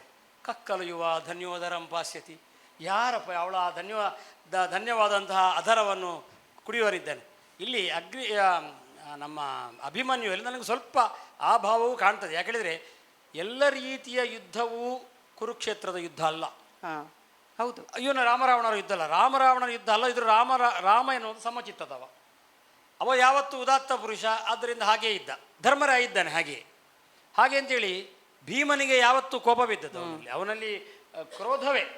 ನಾನು ಇವರನ್ನು ಕೊಲ್ಲಿಕ್ಕೆ ಅಣ್ಣ ಬಿಡುವುದಿಲ್ಲ, ಅಣ್ಣನಲ್ಲೂ ಕೋಪವೇ ಇದ್ದದ್ದು, ಕ್ರೋಧವೇ ಇದ್ದದ್ದು. ಅಭಿಮನ್ಯು ಆ ತರಹದವ. ಮತ್ತು ಆ ದಿವಸ ಆದ ಘಟನೆ ಚಕ್ರವ್ಯೂಹವನ್ನು ಬೇಕು ಅಂತಲೇ ಮಾಡಿದ್ದು ಇವತ್ತು ಅಂತ ಗೊತ್ತಿದ್ದದ್ದು ಇವರಿಗೆ. ಹಾಗಾಗಿ ವೀರಾವೇಶದೊಟ್ಟಿಗೆ ಕ್ರೋಧಾವೇಶವೂ ಇತ್ತು.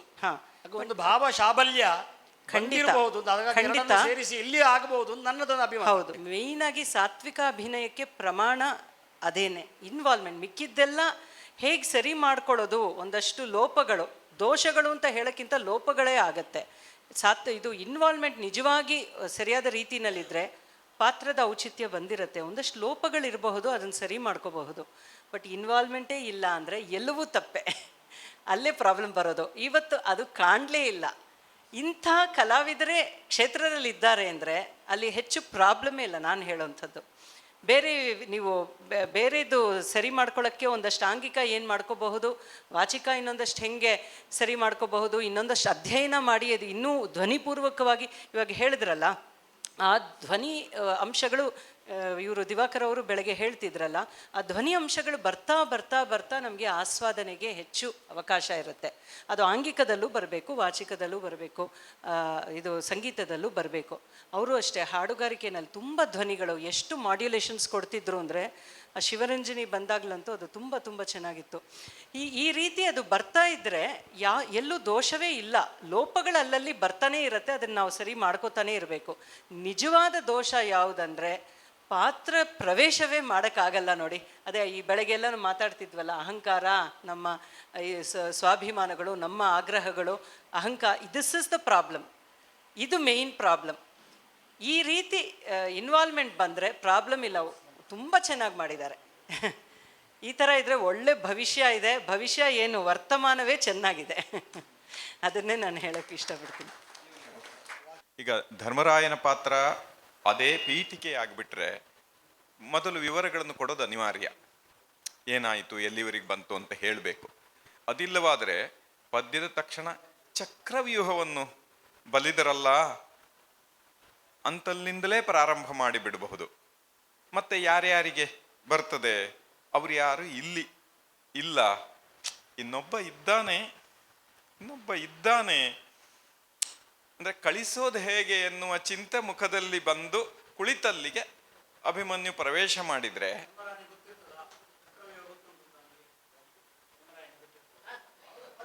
ಪದ್ಯ ಉಂಟಲ್ಲ ಅದು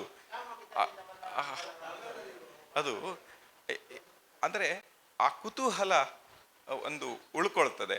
ಮತ್ತೆ ಕೊನೆಯಲ್ಲಿ ಆಶೀರ್ವಾದ ಮಾಡಿ ಹೋಗುವುದಿದೆಯಲ್ಲ, ಆಗ ಮತ್ತೆ ಮಾತಾಡದೆ ಪದ್ಯ ಮುಗಿದಲ್ಲಿಗೆ ಮಗನೇ ಒಳ್ಳೇದಾಗ್ಲಿ ಅಂತ ಅವನಿಗೆ ಮುಖ ತೋರಿಸಲಾರದ ಕಷ್ಟ ಅವನಿಗುಂಟು ಧರ್ಮರಾಯನಿಗೆ ಅಂತ ಮೊದಲೆಲ್ಲ ಮಾತಾಡಿಸಿದೆ.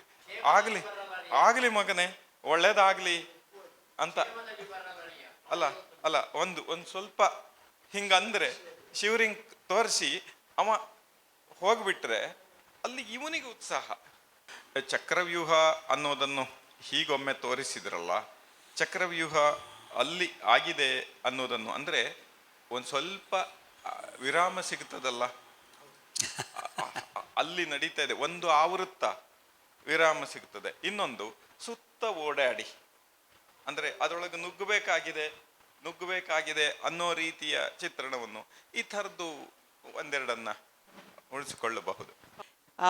ಒಂದು ಉತ್ಸಾಹ, ವ್ಯೂಹ ಹೇಗೆ ಇರಬಹುದು ಅಂತ ಒಂದು ಕಲ್ಪನೆ ಮಾಡಿಕೊಂಡು ಅಭಿಮನ್ಯು ಇಷ್ಟು ಕುದುರೆಗಳಿರುತ್ತೆ, ನಾನು ಅದರಲ್ಲಿ ಹೇಗೆ ನುಗ್ತೀನಿ, ಮತ್ತು ಎಷ್ಟು ಸೋಲ್ಜರ್ಸ್ ಎಷ್ಟು ಜನ ಇರ್ತಾರೆ, ಯಾರ್ಯಾರು ಮಹಾರಥಿಗಳು ಬರಬಹುದು ನನ್ನ ಮುಂದೆ, ಅವನೇ ಕಲ್ಪಿಸ್ಕೊಂಡು ಅವ್ರನ್ನೆಲ್ಲ ನಾನು ಹೆಂಗೆ, ಅವನಿಗೊಂದು ಆತ್ಮವಿಶ್ವಾಸ ಇರುತ್ತೆ ಅವನಿಗೆ. ಮತ್ತು ಅವನಿಗೆ ನಿರ್ಭಯ, ಅವನು ಭಯವೇ ಇಲ್ಲದೆ ಇರೋ ಕಾರಣ ಅಲ್ಲಿ ಅವನಿಗೆ ಅವಕಾಶ ಉಂಟು ಅದನ್ನು ಕಾಲ್ಪನಿಕವಾಗಿ ತಾಯಿಗೆ ಹೇಳೋ ಥರ, ಏನು ಚಕ್ರವ್ಯೂಹ ಅಂದರೆ ಏನಿರಬಹುದು, ಇಷ್ಟೆಲ್ಲ ಇರತ್ತಾ, ನಾನು ಅದನ್ನು ಹೆಂಗೆ ಸಂಭಾಳಿಸ್ತೀನಿ ನೋಡಿ ಅಂತ ಹೇಳೋಕ್ಕೆ ಒಂದು ಡೆವಲಪ್ಮೆಂಟ್ ಮಾಡ್ಕೋಬೋದು ನೀವು. ಅಲ್ಲಿ ಆಂಗಿಕಕ್ಕೆ ಅವಕಾಶ ಇದೆ. ಹೌದು, ನಿಮ್ಮ ಹೆಲ್ಪ್ ನಮಗೆ ತುಂಬ ಬೇಕಾದ ಪಾಯಿಂಟನ್ನು ಈಗ ನೀವು ಹೇಳಿದ್ರಿ ಅಂತ ಭಾವಿಸ್ತೇನೆ. ಯಾಕೆ ಅಂದರೆ ನಿನ್ನೆಯಿಂದ ಚರ್ಚೆ ಆಗ್ತಾ ಉಂಟು ವಾಕ್ಯಾಭಿನಯ, ವಾಕ್ಯಾರ್ಥಾಭಿನಯ, ಪದಾಭಿನಯ ಅಂತ.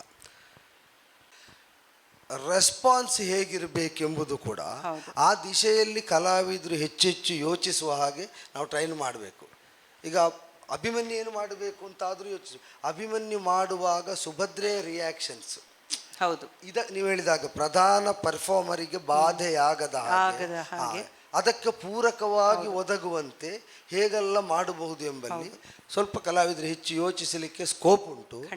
ಅದನ್ನು ಹೇಗೆ ಯೋಚಿಸಬಹುದು, ಹೇಗೆ ಮಾಡಬಹುದು ಎಂಬುದಕ್ಕೆ ದೇವರು ನಡೆಸಿ ಆಸರಣರು ಹೇಳಿದ ಹಾಗೆ ಇನ್ನು ಕಮ್ಮಟಗಳು ಮುಂದೆ ಆದರೆ ಅದನ್ನು ಹೆಚ್ಚು ಕಾನ್ಸಂಟ್ರೇಟ್ ಮಾಡಿ ಇನ್ನೂ ಒಂದು ಡೆವಲಪ್ಮೆಂಟ್ಗೆ ಅವಕಾಶ ಏನಂದರೆ, ಸುಭದ್ರೆ ಹೇಳ್ತಾಳಲ್ಲ, ನಿನಗೆ ಊಹೆ ಆದರೂ ಇದೆಯಾ ಯಾರನ್ನೆಲ್ಲ ಎದುರಿಸ್ಬೇಕಾಗಿರುವಂಥ ಸಂದರ್ಭ ಇದೆ ಅಂತ ಅವನು ಆವಾಗ ನನ್ನ ಸಾಮರ್ಥ್ಯಕ್ಕೆ ಬಗ್ಗೆ ನಿನಗೇನು ಸಂಶಯ ಅಂತ ಕೇಳಿ ಅಲ್ಲಿ ಡೆವಲಪ್ ಮಾಡ್ಬೋದು. ಅಂದರೆ ಮಂಡಲಗಳು ಅಂತ ಏನು ಇದೆ ನಮ್ಮ ನಾಟ್ಯಶಾಸ್ತ್ರದಲ್ಲಿ, ಚಾರಿಗಳ ಭೂಮಿಚಾರಿ ಆಕಾಶಚಾರಿಗಳ ಒಂದು ಮಿಕ್ಸ್ಚರ್ ಅಲ್ಲಿ. ಈಗ ಹೇಗೆ ಅಂಗಹಾರ ಅಂದರೆ ಕರ್ಣಗಳ ಜೋಡಣೆ ಅಂತ, ಮಂಡಲಗಳು ಇದು ಚಾರಿಗಳ ಜೋಡಣೆ, ಅದು ಇರೋದೇ ಯುದ್ಧಕ್ಕೆ ನಾವು ತೋರಿಸ್ಪಡಕ್ಕೆ, ಅಭಿನಯಕ್ಕೆ ಅಂತ.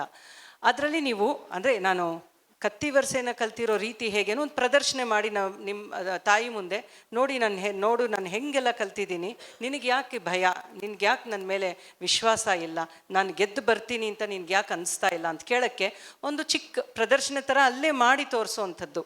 ಧನುರ್ವಿದ್ಯಾ ಹೇಗೆ ಕಲ್ತಿದ್ದೀನಿ ನಾನು, ಗದೆ ವಿದ್ಯಾ ಅದರೊಟ್ಟಿಗೆ ಇನ್ನೊಂದು ಹೇಳ್ಬೋದು. ಯಾಕೆ ಹೇಳಿದ್ರೆ ಸುಭದ್ರೆಯೂ ಸಹ ಯುದ್ಧ ವಿದ್ಯಾ ಪರಿಣತೆ, ಕರೆಕ್ಟ್. ಆದ್ದರಿಂದ ನನಗೆ ಪಾಠ ಆಗುವಾಗ ನೀನು ಇರಲಿಲ್ಲ, ನಾನು ಹೇಗೆ ಮಾಡ್ತೇನೆ ನಿಂಗೆ ಗೊತ್ತಿಲ್ವಾ, ಹೌದು, ಹಾಗೆ ಹೇಳ್ಬೋದು. ಆವಾಗ ನೀವು ಈ ಭ್ರಮರಿಗಳ ಬದಲು ಈ ಥರದ್ದನ್ನು ಮಾಡ್ಬೋದು. ಒಂದಷ್ಟು ಇಂಟರ್ಪ್ರಿಟೇಷನ್ಸು ಸಿಗುತ್ತೆ ನಿಮಗೆ. ಅದು ಒಳ್ಳೆ ಆಂಗಿಕ ಮತ್ತು ತಾಳ ಮದ್ದಳೆ ಜೊತೆಗೆ ಇದು ಮೇಳದ ಜೊತೆಗೆ ಮಾಡೋಕ್ಕೆ ಅವಕಾಶ ಇದೆ. ಯಾಕೆಂದರೆ ಇಟ್ ಇಸ್ ಲಯ ಬೇಸ್ಡ್. ಈಗ ಪದ್ಯ ನೃತ್ಯ ಭಾಗ ಇದ್ದಲ್ಲಿ ಮಾತ್ರ ಅಭಿನಯ ಬಳಸಬೇಕು ಅಂತ ರಿಸ್ಟ್ರಿಕ್ಟ್ ಮಾಡೋದಕ್ಕಿಂತ ಈಗ ಚತುರ್ವಿಧ ಅಭಿನಯಗಳಲ್ಲಿ ವಾಚಿಕ ಉಂಟು. ವಾಚಿಕದ ಜೊತೆಯಲ್ಲಿ ಅಭಿನಯವನ್ನು ನಾವೀಗ ಕೈಯನ್ನು ಹೇಗೆ ಬಳಸ್ತೇವೆ, ಮುಖವನ್ನು ಹೇಳುವ ನಾರ್ಮಲಿ ಮಾತಾಡುವಾಗ ಮೂವ್ ಆಗುವಷ್ಟು ಮೂವ್ ಆಗುತ್ತೆ.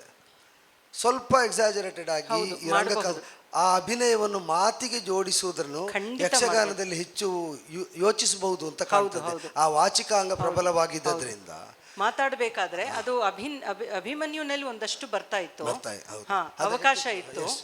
ಅದು ಆಕ್ಚುಲಿ ಚೆನ್ನಾಗಿ ಬರ್ತಾ ಇತ್ತು. ಅದಷ್ಟು ಮಾಡ್ತಾ ಇದ್ರೇನೆ ಇನ್ನೊಂಚೂರು ಡೆವಲಪ್ ಮಾಡಿದ್ರೆ ಇನ್ನ ಆಗತ್ತೆ. ಈಗ ನೀವು ನಾನು ಕಲ್ತದನ್ನೆಲ್ಲ ಏನು ಅಂತ ಹೇಳುವಾಗ ಮಾತಾಡ್ತಾ ಒಂದು ವಾಕ್ಯ ಹೇಳಿ ಅಲ್ಲಿ ಮಾಡಿ ತೋರಿಸಿದ ಹಾಗೆ ಒಂದಷ್ಟು ನೃತ್ಯ ಹಸ್ತ ಇಲ್ಲಿಗೆ ಯೂಸ್ ಆಗತ್ತೆ ನಿಮ್ಗೆ.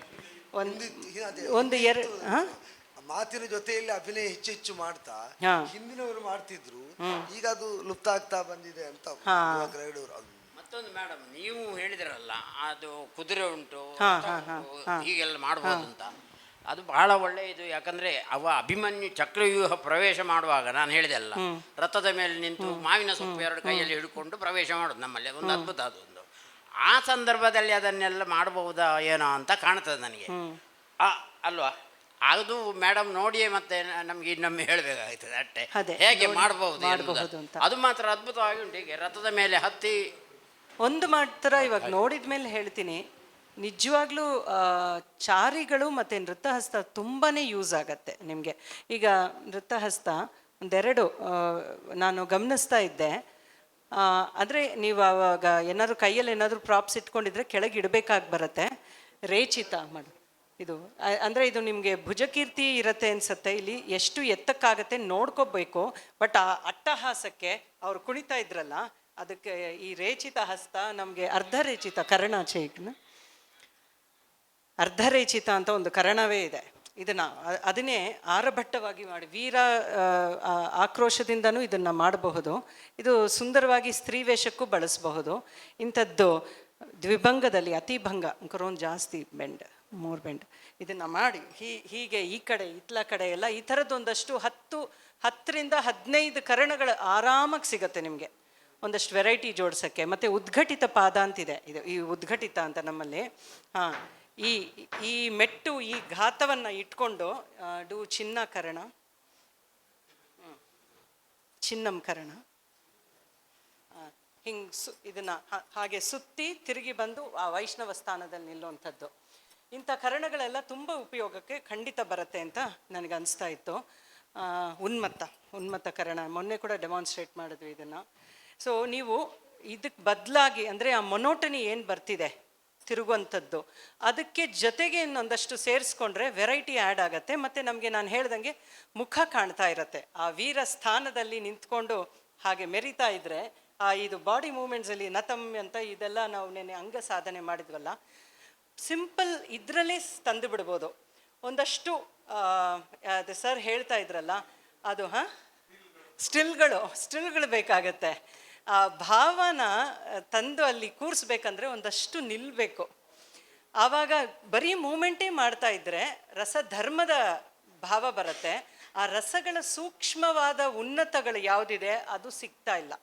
ಅದಕ್ಕೆ ಅವಕಾಶ ಆಗತ್ತೆ ನಾವು ಡೀಟೇಲಿಂಗ್ಗೆ ಸ್ವಲ್ಪ ಹೋಗಬಹುದು ಅಂತ ಅನಿಸುತ್ತೆ ನನಗೆ. ಸೊ ಆ ರೀತಿ ಇದನ್ನು ಬೆಳೆಸ್ಕೊಂಡ್ರೆ ಎಷ್ಟೋ ಮೇಲಾಗತ್ತೆ. ಇನ್ನ ತುಂಬ ಚೆನ್ನಾಗಾಗತ್ತೆ ಖಂಡಿತವಾಗ್ಲೂ. ಇದು ಮಂಡಲಾಸ್ ಅಂತಲೇ ಇದೆ, ಚಾರಿಗಳ ಜೋಡಣೆ. ಅದು ನಾಟ್ಯಶಾಸ್ತ್ರ ಹೇಳೋದೇ ಬರೀ ಯುದ್ಧಕ್ಕೆ. ಅದು ತುಂಬ ಚೆನ್ನಾಗಿ ಬರುತ್ತೆ. ಇದು ಒಂದು ಪಟ್ಟಿಯೇ ಕೊಟ್ಟಿದ್ದಾನೆ. ಭೌಮ ಮಂಡಲ 10, ಆಕಾಶ ಮಂಡಲ 10 ಅಂತ ಕೊಟ್ಟಿದ್ದಾನೆ. ಅದು ಯುದ್ಧಕ್ಕೆ ಹೇಗೆ ಸಮರಕ್ಕೆ ಹೋಗುವಂಥದ್ದೇ ಒಂದು ಇಡೀ ಸೇನೆ ಅಂತಲೂ ತೋರಿಸ್ಬಹುದು, ಅಥವಾ ಏಕಾಂಕಿಯಾಗಿ ಅಭಿಮನ್ಯು ಹೊರಟ ಅಂತ ತೋರಿಸ್ಲಿಕ್ಕೆ, ನೀವು ಎಕ್ಸಿಟ್ ಮಾಡಲಿಕ್ಕೆ ಬರೀ ಮಂಡಲಾಸ್ ಮಾಡ್ಕೊಂಡು ಹೋದರೆ ಪ್ರಯಾಣ ನೃತ್ಯಗಳು ಒಂದಷ್ಟಿದೆ, ಯುದ್ಧ ಪ್ರಯಾಣ ನೃತ್ಯಗಳು ಅಂತಲೇ ನಮ್ಮಲ್ಲಿ ಇದೆ. ಅದೇ ಬಂದಿರುತ್ತೆ ಬೇರೆ ಬೇರೆ ಇದರಲ್ಲಿ ಒಂದಷ್ಟು ವೆರೈಟಿಗಳನ್ನು ನಮ್ಮಲ್ಲಿ ಮಾಡ್ತಾ ಇದ್ದಾರೆ. ಇವತ್ತಿಗೆ ನಾವು ಅದೆಲ್ಲವನ್ನು ಸಮಯದ ಮಿತಿಯಿಂದ ತಗೊಳ್ಳಿಲ್ಲ ಅಂತ ಬಿಟ್ರೆ ಅದಿದ್ರೆ ಒಳ್ಳೇದು. ಇದೆ, ಸಾಕಷ್ಟು ಮೂವ್ಮೆಂಟ್ ಸಿಗತ್ತಲ್ವಾ, ಮತ್ತೆ ವೆರೈಟಿ ಸಿಗತ್ತೆ ನಮ್ಗೆ. ರಥ ಹತ್ತಿಕೊಂಡು ಹೋಗುವ ಹಾಗೆ, ಉತ್ಸಾಹದಿಂದ ಹೋಗುವ ಹಾಗೆ ಆಯುಧಗಳನ್ನು ಬೀಸಿಕೊಂಡು ಹೋಗುವ ಹಾಗೆ ಅದರ ವೆರೈಟಿಗಳು ನಮ್ಮಲ್ಲಿ ಇದೆ. ಮೊನ್ನೆನೂ ಆ ವೈಶಾಖ ರೇಚಿತ ಅಂತ ತೋರಿಸಿದ್ವಲ್ಲ, ಕುದುರೆ ಅಂತ ಚಾರಿಟ್ ರೈಡಿಂಗು, ಈ ಥರದ್ದೆಲ್ಲ ಸೇರಿಸ್ಕೊಂಡು ನೀವು ಆಲ್ರೆಡಿ ಇದೆ, ನೀವು ಒಂದಷ್ಟು ಗುರ್ತಿಸ್ಕೊಳ್ಳೋದು ಒಳ್ಳೇದು ಫಸ್ಟು. ಹೊಡ್ಕೊಳ್ಳುವಿಕೆಯಿಂದ ಅದನ್ನು ಇನ್ನೂ ಇದು ಮಾಡ್ಬೋದು, ಇಂಪ್ರೂವೈಸ್ ಮಾಡ್ಬೋದು. ಹೌದು, ಇನ್ನು ಹೇಗೂ ಇದೆ ಅಲ್ವಾ, ಒಂದಷ್ಟು ಗುರ್ತಿಸ್ಕೊಳ್ಳೋದು ಒಳ್ಳೇದು. ನೀವು ಗುರ್ತಿಸ್ಕೊಂಡು ಇನ್ನೊಂದಷ್ಟು ಯಾವುದನ್ನ ಜೋಡಿಸ್ಕೋಬಹುದು ಅಂತಲೂ ಯೋಚನೆ ಮಾಡಿಕೊಂಡು ಮಾಡಬಹುದು ಅನ್ಸುತ್ತೆ. ಮುಖಜಾಭಿನಯ ಹೇಳಿದೆ. ಜಿ ವಿ ಅಯ್ಯರು ಸಿನಿಮಾ ಡೈರೆಕ್ಟ್ರು ಒಮ್ಮೆ ಯಕ್ಷಗಾನ ನೋಡಿ, ಏನ್ರಿ ನಿಮ್ಮ ಮುಖದ ಯಕ್ಷಗಾನಕ್ಕೆ ಬಣ್ಣ ಹಾಕು ಅನ್ಕೊಳ್ಳೋ ಮುಖ ಮಾಸ್ಕ್ ಆಯ್ತಲ್ರಿ, ಕಾಣುವುದಿದ್ದರೆ ಒಂದು ಕಣ್ಣು ಮಾತ್ರ ಅಂತ ಹೇಳಿದರು. ಅದು ನಮ್ಮಲ್ಲಿ ಕೆಲವರಿಗೆ ಒಳ್ಳೆ ಕಣ್ಣು ಪವರ್ಫುಲ್ ಕಣ್ಣಿರುವವರು ಮುಖದಲ್ಲಿ ಎಷ್ಟು ರೇಖೆ ಹಾಕಿದರೂ ಕೂಡ ಕಣ್ಣಿನಿಂದ ಒಂದು ಪ್ರಭಾವವನ್ನು ಬೀರಲಿಕ್ಕಾಗ್ತದೆ. ಈಗ ಕ್ಲಾಸ್ನಲ್ಲಿ ಪಾಠ ಮಾಡುವಾಗ ಐ ಕಾಂಟ್ಯಾಕ್ಟ್ನಿಂದ ಯು ಕ್ಯಾನ್ ಕಮಾಂಡ್. ಇದು ಬಹುಶಃ ಭಾಳ ಇಂಪಾರ್ಟೆಂಟ್ ಆದಂಥ ಪಾಯಿಂಟ್. ನಮ್ಮಲ್ಲ ಕಣ್ಣನ್ನು ನಾವು ಪವರ್ಫುಲ್ ಆಗಿ ಬಳಸಿಕೊಳ್ಳಬೇಕಾದದ್ದು. ಇದು ಎಲ್ಲಿವರೆಗೆ ಅಂದರೆ ನಮ್ಮಲ್ಲಿ ಕಂಸವಧೆ ಮಾಡುವಾಗ ಕೊನೆಗೆ ಬಲರಾಮಕೃಷ್ಣನ ಕುತ್ತಿಗೆಳೆದು ಶ್ರೀಧವನ ಒಳಗೆ ಎಳ್ಕೊಂಡು ಹೋಗಿಬಿಟ್ರು. ನಾನು ಅಷ್ಟು ಬಾರಿ ಹೇಳ್ತೇನೆ, ನಾನು ಒಳಗೆ ಎಳ್ಕೊಂಡು ಹೋಗೋದಿಲ್ಲ ನಿಮ್ಮನ್ನು, ಎಲ್ಲರಿಗೆ ನೀವು ಮುಖ ತೋರಿಸಬೇಕು, ಕಣ್ಣಿನಲ್ಲಿ ಜೀವ ಹೋಗ್ತಾ ಉಂಟು ಹೋಗ್ತಾ ನರಳೋದು ಅಂತ ಹೇಳಿಕೊಂಡು ಅದರ ಮೂಲಕ ಎಸ್ಟಾಬ್ಲಿಷ್ ಆಗ್ತದೆ. ಅದರಿಂದ ಭಾವವನ್ನು ಎಸ್ಟಾಬ್ಲಿಷ್ ಮಾಡಲಿಕ್ಕೆ ಯಕ್ಷಗಾನದಲ್ಲಿ ಕಣ್ಣು ಮೋಸ್ಟ್ ಪವರ್ಫುಲ್. ಕೆಲವೊಮ್ಮೆ ಸ್ಪೀಚ್ಲೆಸ್ನೆಸ್ಗೆ ಹೋಗ್ತೀವಲ್ಲ, ಅಂದರೆ ಮಾತಕ್ಕೆ ಸಿಗೋಲ್ಲ. ಈಗ ಸುಭದ್ರೆಯ ವ್ಯಥೆ ಮಾತಿಗೆ ಸಿಗೋವಂಥದ್ದಲ್ಲ, ಅದು ಅಷ್ಟು ಸೋಬರಾಗಬೇಕಾದ್ರೆ ಅಲ್ಲಿ ಎಲ್ಲ ಮ್ಯೂಸಿಕ್ ಎಲ್ಲನೂ ಸ್ವಲ್ಪ ಒಂದು ಹಾಗೆ ಡಿಪ್ ಮಾಡಿ ಸಾಫ್ಟ್ ಮಾಡಿ ಮತ್ತೆ ಅಭಿಮನ್ಯು ಇದಕ್ಕೆ ಒಂದಷ್ಟು ಎತ್ತರಿಸಿದ್ರೆ ಆ ವ್ಯತ್ಯಾಸಗಳು ಸಂಗೀತದಲ್ಲಿ ಇನ್ನೊಂದಷ್ಟು ನಮಗೆ ಬಲ ಸಿಗತ್ತೆ. ಮತ್ತು ಕೇಳಬೇಕಾದ್ರೆ ಆ ಪಾತ್ರಕ್ಕೆ ಆ ಸಾತ್ವಿಕ ಅಭಿನಯ ಹೈಲೈಟ್ ಆಗುತ್ತೆ. ಕೆಲವೊಮ್ಮೆ ಏನಾಗುತ್ತೆ, ಅವ್ರು ಮಾಡ್ತಿರ್ತಾರೆ ಆದರೆ ಹೈಲೈಟ್ ಸಿಗಲ್ಲ. ಆ್ಯಸ್ ಅ ಪರ್ಫಾರ್ಮರ್ ನನಗೆ ಎಷ್ಟೋ ಬಾರಿ ಅನಿಸಿರುತ್ತೆ, ನನಗನ್ಸಿದ್ದು ಅಲ್ಲಿ ಸಿಗ್ತಾ ಇರಲ್ಲ ಅಂತ. ಯಾಕೆಂದರೆ ಅವರು ಅದಕ್ಕೆ ಪ್ರತಿಸ್ಪಂದಿಸಿ ಅದನ್ನು ತಕ್ಷಣ ಹಾಗೆ ಇಫೆಕ್ಟ್ ಕೊಡಬೇಕಾಗತ್ತೆ. ಸೊ ಅದ್ರ ಕಡೆನೂ ನೀವು ನೋಡ್ಬೋದು. ಸ್ವಲ್ಪ ಮೆಲೋಡೌನ್ ಅವಾಗವಾಗ ಆದರೆ, ಅದೇ ನಾವು ನಿಲುವುಗಳು ಒಂದಷ್ಟು ಗತಿ ತುಂಬ ಜಾಸ್ತಿ ಇದೆ, ಆ ಸ್ಥಿತಿಗಳ ಬಗ್ಗೆ ಗಮನ ಹೇಗೋ, ಇದು ವಾಲ್ಯೂಮು ಸ್ವಲ್ಪ ಮಾಡ್ಯುಲೇಷನ್ಸ್ ಮಾಡಿದ್ರೆ ನಿಮ್ಗಿನ್ನ ಅಭಿನಯ ಜನಕ್ಕೆ ಹೋಗಿ ತಲುಪಲಿಕ್ಕೆ ಅವಕಾಶ ಇರುತ್ತೆ. ಮತ್ತೊಂದು, ಈಗ ಇದೀಗ ಅಭಿಮನ್ಯುದ ಆಯ್ತಲ್ಲ, ಫಾರ್ ಎಕ್ಸಾಂಪಲ್ ಈಗ ಕರ್ಣ ಅರ್ಜುನ ಅಂತ ಪ್ರಸಂಗ ಇದೆ ನಮ್ಮಲ್ಲಿ. ಕರ್ಣಾರ್ಜುನರ ಯುದ್ಧ, ಕರ್ಣ ಅವಸಾನದ ತನಕ ಹೋಗುತ್ತೆ. ಅವನ ರಥ ಕುಸಿದು ಹೋಗುದು, ಕುಮಾರವ್ಯಾಸನ ಇಟ್ಟುಕೊಂಡು ಕನ್ನಡ ಭಾರತಗಳನ್ನು ಇಟ್ಟುಕೊಂಡೇ ಹೆಚ್ಚಾಗಿರುವುದು. ಅದು ಒಂದು ಹಂತದಲ್ಲಿ ಯುದ್ಧ ಬಿರುಸು ಆಗಿ ಆಗಿ ಆಗಿ ಅವನ ರಥ ಕುಸಿದ ಮೇಲೆ ಶಂಭೆಗಡೆಯವರಂಥವರು ಅದನ್ನು ಇಂಪ್ರೊವೈಸ್ ಮಾಡಿ ಯಾವ ಸನ್ನಿವೇಶದಲ್ಲೂ ಕುಣಿಬಹುದು, ಈ ಕರುಣರಸದಲ್ಲೂ ಕುಣಿಬಹುದು, ಯಾವ ಪ್ರಮಾಣ, ಕ್ವಾಲಿಟಿ, ಕ್ವಾಂಟಿಟಿ ಇದೆಲ್ಲವನ್ನು ವಿವೇಚನೆ ಮಾಡಿ ಹದಗೊಳಿಸಿ ಬಳಸಬಹುದು ಅಂತ ಒಂದು ವಾದ. ಆದರೆ ಯಕ್ಷಗಾನದಲ್ಲಿ ಜನಪ್ರಿಯವಾಗಿ ಹೇಗುಂಟು ಅಂದರೆ, ಈಗ ದ್ರೌಪದಿ, ದಾಕ್ಷಾಯಿಣಿ ಅಂತ ಗರತಿ ಪಾತ್ರಗಳು ಅತ್ಯಂತ ಉನ್ನತ ಮಟ್ಟದ ಕ್ಯಾರೆಕ್ಟರ್ಗಳಂತ ಏನು ಹೇಳ್ತೇವೆ, ಹೆಚ್ಚು ಕುಣಿಲಿಕ್ಕಿಲ್ಲ ಅಂತ ಒಂದು ಇದು ಬಂದಿದೆ. ಸ್ವಲ್ಪ ಚೆಲ್ಲಾಗಿ ಇರುವಂಥ ಪಾತ್ರಗಳು, ಯೌವನ ಹೆಚ್ಚು ಕಾಣಿಸುವ ಶೃಂಗಾರಭರಿತಾದ ಪಾತ್ರಗಳು, ನೃತ್ಯ ಭಾಗಗಳು ಹೆಚ್ಚು ವಿಸ್ತಾರವಾಗಿ ಬಳಸಲಿಕ್ಕೆ ಅವುಗಳಿಗೊಂದು ಅನುಮತಿ ಉಂಟು. ಇದು ರಿಟರ್ನ್ ಕಾನ್ಸ್ಟಿಟ್ಯೂಷನ್ ಅಲ್ಲ, ಈಗ ಒಂದು ಟ್ರೆಡಿಷನಲಿ ಡೆವಲಪ್ ಆದ ಪ್ರಾಕ್ಟೀಸ್ ಹೇಳ್ತಾ ಇರೋದು. ಅದರಲ್ಲಿರುವ ಔಚಿತ್ಯ, ಈಗ ಸಾತ್ವಿಕಾಭಿನಯಕ್ಕೆ ಅದರಲ್ಲಿರುವ ಔಚಿತ್ಯ ನಾವು ಪರಂಪರೆಯಿಂದ ಒಪ್ಪಿದ್ದು ತಪ್ಪು ಅಂತ ನನ್ನ ವಾದ ಇಲ್ಲ. ಅದು ಹೇಗೆ ನೃತ್ಯವನ್ನು ಯಾವ ಸನ್ನಿವೇಶದಲ್ಲೂ ಬಳಸಿದರೂ ಸಾತ್ವಿಕಾಭಿನಯಕ್ಕೆ ಇದಕ್ಕೆ ಬಾಧೆ ಇಲ್ಲ ಅಂತಲೇ ಸ್ವೀಕರಿಸಬಹುದಾ, ಅಥವಾ ಕೆಲವು ಸಂದರ್ಭದಲ್ಲಿ ಅವಾಯ್ಡ್ ಮಾಡೋದು ಒಳ್ಳೆಯದಾ? ಖಂಡಿತ ಎಲ್ಲಿ ಅವಾಯ್ಡ್ ಮಾಡಬೇಕಂದ್ರೆ, ಅದೇ ನಾನು ಹೇಳಿದ್ನಲ್ಲ, ತುಂಬ ಸತ್ವೋನ್ನತ ಸ್ಥಿತಿನಲ್ಲಿ ತುಂಬ ಕುಣಿಬೇಕಾಗಿಲ್ಲ ಅಂತ ಭರತನೇ ಹೇಳಿಬಿಟ್ಟಿದ್ದಾನೆ. ಸೋತ್ ಹೋಗೋದೇ ಸಾತ್ವಿಕ ಭಾವಗಳು. ಅಂದರೆ ದೇಹ ಇನ್ನೇನು ನಾನು ಮಾಡ್ಲಿಕ್ಕೆ ಸಾಧ್ಯ ಅಂತ ಒಂದು ಅಸಹಾಯಕತೆಯನ್ನು ಹೇಳ್ತಾ ಇರೋದೇ ಸಾತ್ವಿಕ ಭಾವ ಆಗಬೇಕಾದ್ರೆ, ಅಲ್ಲಿ ಒಂದು ವೈರುಧ್ಯ ಕೊಡೋ ಹಾಗೆ, ಅಂದರೆ ಅದು ಕೋಲ್ಡ್ ಟೆಂಪ್ರೇಚರ್ ಇರಬೇಕಾದ್ರೆ ಒಂದು ಬಿಸಿ ನೀರನ್ನು ಹಾಕ್ದಂಗೆ ಬಲವಂತವಾಗಿ ಅದು ಮಾಡಬೇಕಾಗತ್ತೆ. ನೀವು ಇವ್ರನ್ನ ಕೇಳಿ, ಒಂದು ಒಳ್ಳೆ ಆರ್ಟಿಸ್ಟ್ನ ಕೇಳಿ, ಆ ಪೂರ್ತಿ ಇನ್ವಾಲ್ವ್ಮೆಂಟ್ ಇದ್ದಾಗ ತದ್ವಿರುದ್ಧವಾಗಿ ಎದ್ದು ನಿಂತ್ಕೊಂಡು ನಾವು ಮಾಡಬೇಕಾಗತ್ತೆ, ಬೇರೆ ದಾರಿ ಇರೋದಿಲ್ಲ. ಅಂಥ ಆ್ಯಂಟಿ ಮೂಮೆಂಟನ್ನ ಯಾವತ್ತೂ ಬಳಸಬಾರ್ದು. ಅದು ಸತ್ವಕ್ಕೆ ಇದು ಬಾಧೆನೇ ಆಗತ್ತೆ ಅಂತ ಖಂಡಿತ ಹೇಳಬಹುದು.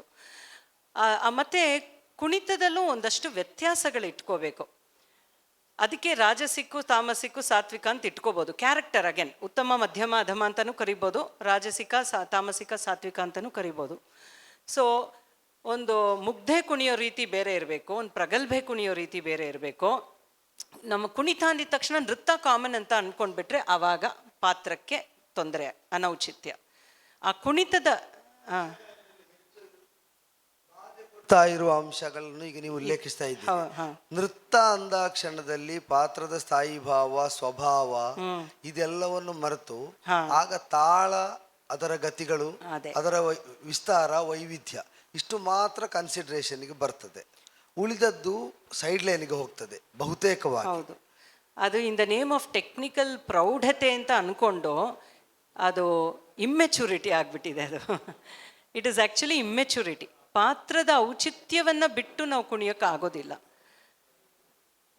ಒಂದೊಂದು ಪಾತ್ರ ಅದು ಎಂಟ್ರಿನೂ, ಈಗ ಒಂದು ಮುಗ್ಧೆ ಎಂಟ್ರಿ ತಗೋಬೇಕಂದ್ರೆ ಅವಳ ಕುಣಿತದ ರೀತಿನೇ ಬೇರೆ ಇರುತ್ತೆ. ಅದೇ ಸರ್ ಹೇಳ್ತಿದ್ರಲ್ಲ, ವಯಸ್ಸನ್ನು ಹೇಳಬೇಕು ಗತಿನಲ್ಲಿ ಅಂತ ಹೇಳಿ, ಹಾಗೆ ನಮ್ಮ ಚಲನೆಯಲ್ಲಿ ಆ ವಯಸ್ಸು ಮತ್ತು ಎಮೋಷ್ನಲ್ ಮೆಚುರಿಟಿ, ಆ ಬುದ್ಧಿಯ ಒಂದು ಸಿದ್ಧತೆ ಇದೆಲ್ಲನೂ ಕಾಣಿಸ್ಬೇಕಂದ್ರೆ ಆ ನೃತ್ಯಕ್ಕೆ ಇರುವಂಥ ಒಂದಷ್ಟು ಶೇಡ್ಸನ್ನ ನಾವು ಎಕ್ಸ್ಪ್ಲೋರ್ ಮಾಡಬೇಕು.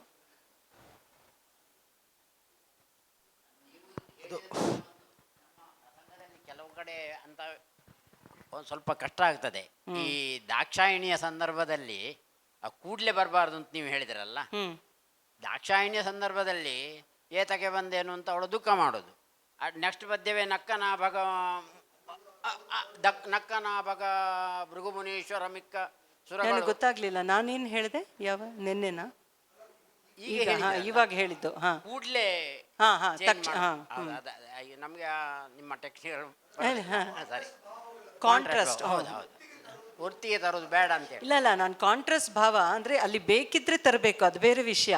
ನಾನು ಹೇಳ್ತಿರೋದು ನಮ್ಮ ಮೈ ಸೋತ್ ಹೋಗ್ತಾ ಇದೆ ಅಂತ ಒಂದು ಸಾತ್ವಿಕ ಭಾವದಲ್ಲಿ ಇರಬೇಕಾದ್ರೆ ಅದಕ್ಕೆ ತದ್ದ ವಿರುದ್ಧವಾಗಿ ನಾವು ಎದ್ದು ನಿಂತ್ಕೊಂಡು ಅದು ಹಠದಲ್ಲಿ ಅದನ್ನು ಮಾಡ್ತೀವಿ ಅದೇ ಕ್ಷಣಕ್ಕೆ. ಅದನ್ನು ಹೇಳಿದ್ದು. ಅಂದರೆ ಮುಂದಿನ ಈಗ ನಾವು ಈ ಕ್ಷಣ ರಾವಣ ಆಗ್ತೀವಿ, ನೆಕ್ಸ್ಟ್ ಕ್ಷಣ ರಾಮ ಆಗ್ತೀವಿ ನಮ್ಮ ಏಕವ್ಯಕ್ತಿ ಇದರಲ್ಲಿ ಡ್ಯಾನ್ಸಲ್ಲಿ.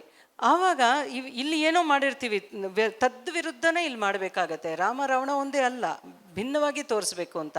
ಅಲ್ಲಿ ಹಾಗೆ ಬರಬೇಕು, ಅದರಿಂದ ತದ್ವಿರುದ್ಧವಾಗಿ ಮಾಡ್ತೀವಿ. ನಾನು ಹೇಳ್ತಾ ಇರೋದು ಏನಂದರೆ, ರಾವಣ ಜೋರಾಗಿ ಹೊಡಿಬೇಕಂದ್ರೆ ಹೊಡಿಬೇಕು, ರಾಮನ ಚಲನೆನೂ ಅದೇ ಥರ. ನನ್ನ ನೃತ್ಯ ಬಂತು, ಅದೇ ತಕದಿಮಿ ತಕಜನು ಇಲ್ಲಿ ನಡೀತಾ ಇದೆ ಅಂದಿದ ತಕ್ಷಣ ಅದೇ ರೀತಿ ನಾನು ಚಲನೆ ಮಾಡೋಕ್ಕಾಗೋದಿಲ್ಲ. ತಕದಿಮಿ ತಕಜನುನೇ ಇರಬಹುದು, ಪಾತ್ರ ಬೇರೆ. ಸೊ ಆ ನೃತ್ಯಗಳ ಶೇಡ್ಸ್ನ ಏನೇನಿದೆ ಅಂತ ನಾವು ಅರ್ಥ ಮಾಡಿಕೊಂಡ್ರೆ ಇದು ಪ್ರಾಬ್ಲಮ್ ಆಗೋದಿಲ್ಲ. ಇದು ನಡೀತಾ ಇರಬಹುದು, ಬಟ್ ನಮ್ಮ ಚಲನೆಗಳಲ್ಲಿ ವ್ಯತ್ಯಾಸಗಳು ಬರ್ತಾ ಇರಬೇಕು ಅಂತ ನಾನು ಹೇಳ್ತಾ ಇದ್ದೀನಿ. ಅಲ್ಲ, ಇಲ್ಲಿ ಒಂದೇ ಪಾತ್ರ, ಅದೇ ಪಾತ್ರ ಸಡನ್ ಆಗಿ ಅವಳಿಗೆ ಸಿಟ್ಟು ಬರ್ತದೆ. ಸಿಟ್ಟು ಬಂದಾಗ ಎದ್ದಬೇಕು.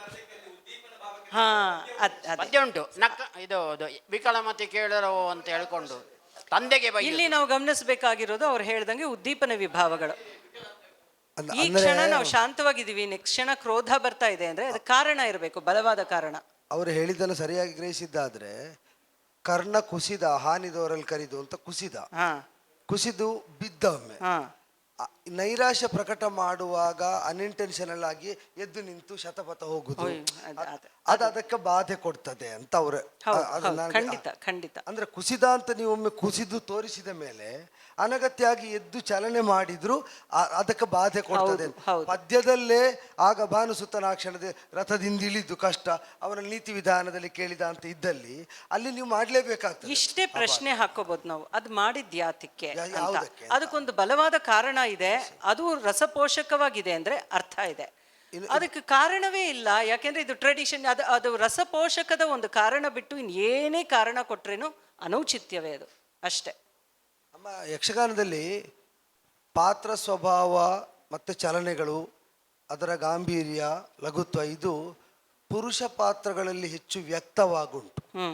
ಈಗ ಬಣ್ಣದ ವೇಷದ ಚಲನೆಯ ವಿಧಾನ ಅಲ್ಲ ಕಿರೀಟ ವೇಷಕ್ಕೆ, ಕಿರೀಟ ವೇಷದಲ್ಲ ಪುಂಡು ವೇಷಕ್ಕೆ, ಪುಂಡು ವೇಷದ್ದಲ್ಲ ತುಂಬ ಸಾತ್ವಿಕ ಪುಂಡು ವೇಷಗಳಿಗೆ. ವಿಷ್ಣು ರಾಮ ಅದರಲ್ಲಿದ್ದ ಲಾಲಿತ್ಯ ಕೋಮಲತೆ ಏನುಂಟು ಅದು ಉಳಿದ ಪುಂಡು ವೇಷಗಳ ವೀರರಸವೇ ಹೆಚ್ಚು ಉತ್ಸಾಹವೇ ಸ್ಥಾಯಿ ಭಾವ ಇದ್ದ ಪಾತ್ರಕ್ಕಲ್ಲ. ಈ ಡಿಫರೆನ್ಸಿಯೇಷನ್ ಹೆಚ್ಚು ಸ್ಫುಟವಾಗುಂಟು ನಮ್ಮ ಯಕ್ಷಗಾನದಲ್ಲಿ. ಆದರೆ ಇಲ್ಲದಿರುವುದು ನನಗೆ ಕಂಡ ಹಾಗೆ ಸ್ತ್ರೀ ವೇಷಗಳಿಗೆ. ಸ್ವಭಾವಕ್ಕೆ ಸ್ಥಾಯಿ ಭಾವಕ್ಕೆ ಹೆಚ್ಚು ಸಂಬಂಧ ಇಲ್ಲದ ಹಾಗೆ ಎಲ್ಲದರ ಜೊತೆಗೂ ನೃತ್ಯ ಭಾಗ ಬೆಸೆದುಕೊಂಡು ಅಲ್ಲ ಅದೇ ಅದು ನಾವು ಆ ಪ್ರಾಬ್ಲಮ್ ಫೈಂಡ್ ಔಟ್ ಮಾಡದಿದ್ರೆ ಸೊಲ್ಯೂಷನ್ ಅದಕ್ಕೂ ಸಿಕ್ಕುದಿಲ್ಲ. ಆಗ ನಿನ್ನೆ ಹೇಳಿದಂತಹ ಅಹಂಕಾರ ಬಿಡಲಿಲ್ಲ. ಮತ್ತೆ ನಾನು ಎಲ್ಲಿ ಕಾಣುವುದು ಅಂತ.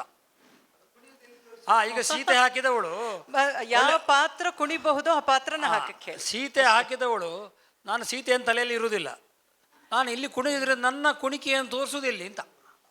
ಇವಾಗ ಸುಭದ್ರೆ ಅಂತ ಹೇಳಿ ಅವರು ಎಷ್ಟು ಅದು ಅವಳು ಎಷ್ಟು ಬೇಸರದಲ್ಲಿದ್ದಾಳೆ, ಅಲ್ಲಿ ಸಡನ್ ಆಗಿ ಕುಣಿಯಕ್ಕೆ ಶುರು ಮಾಡಿಬಿಟ್ರೆ ಎಷ್ಟು ಅನೌಚಿತ್ಯ ಆಗತ್ತೆ.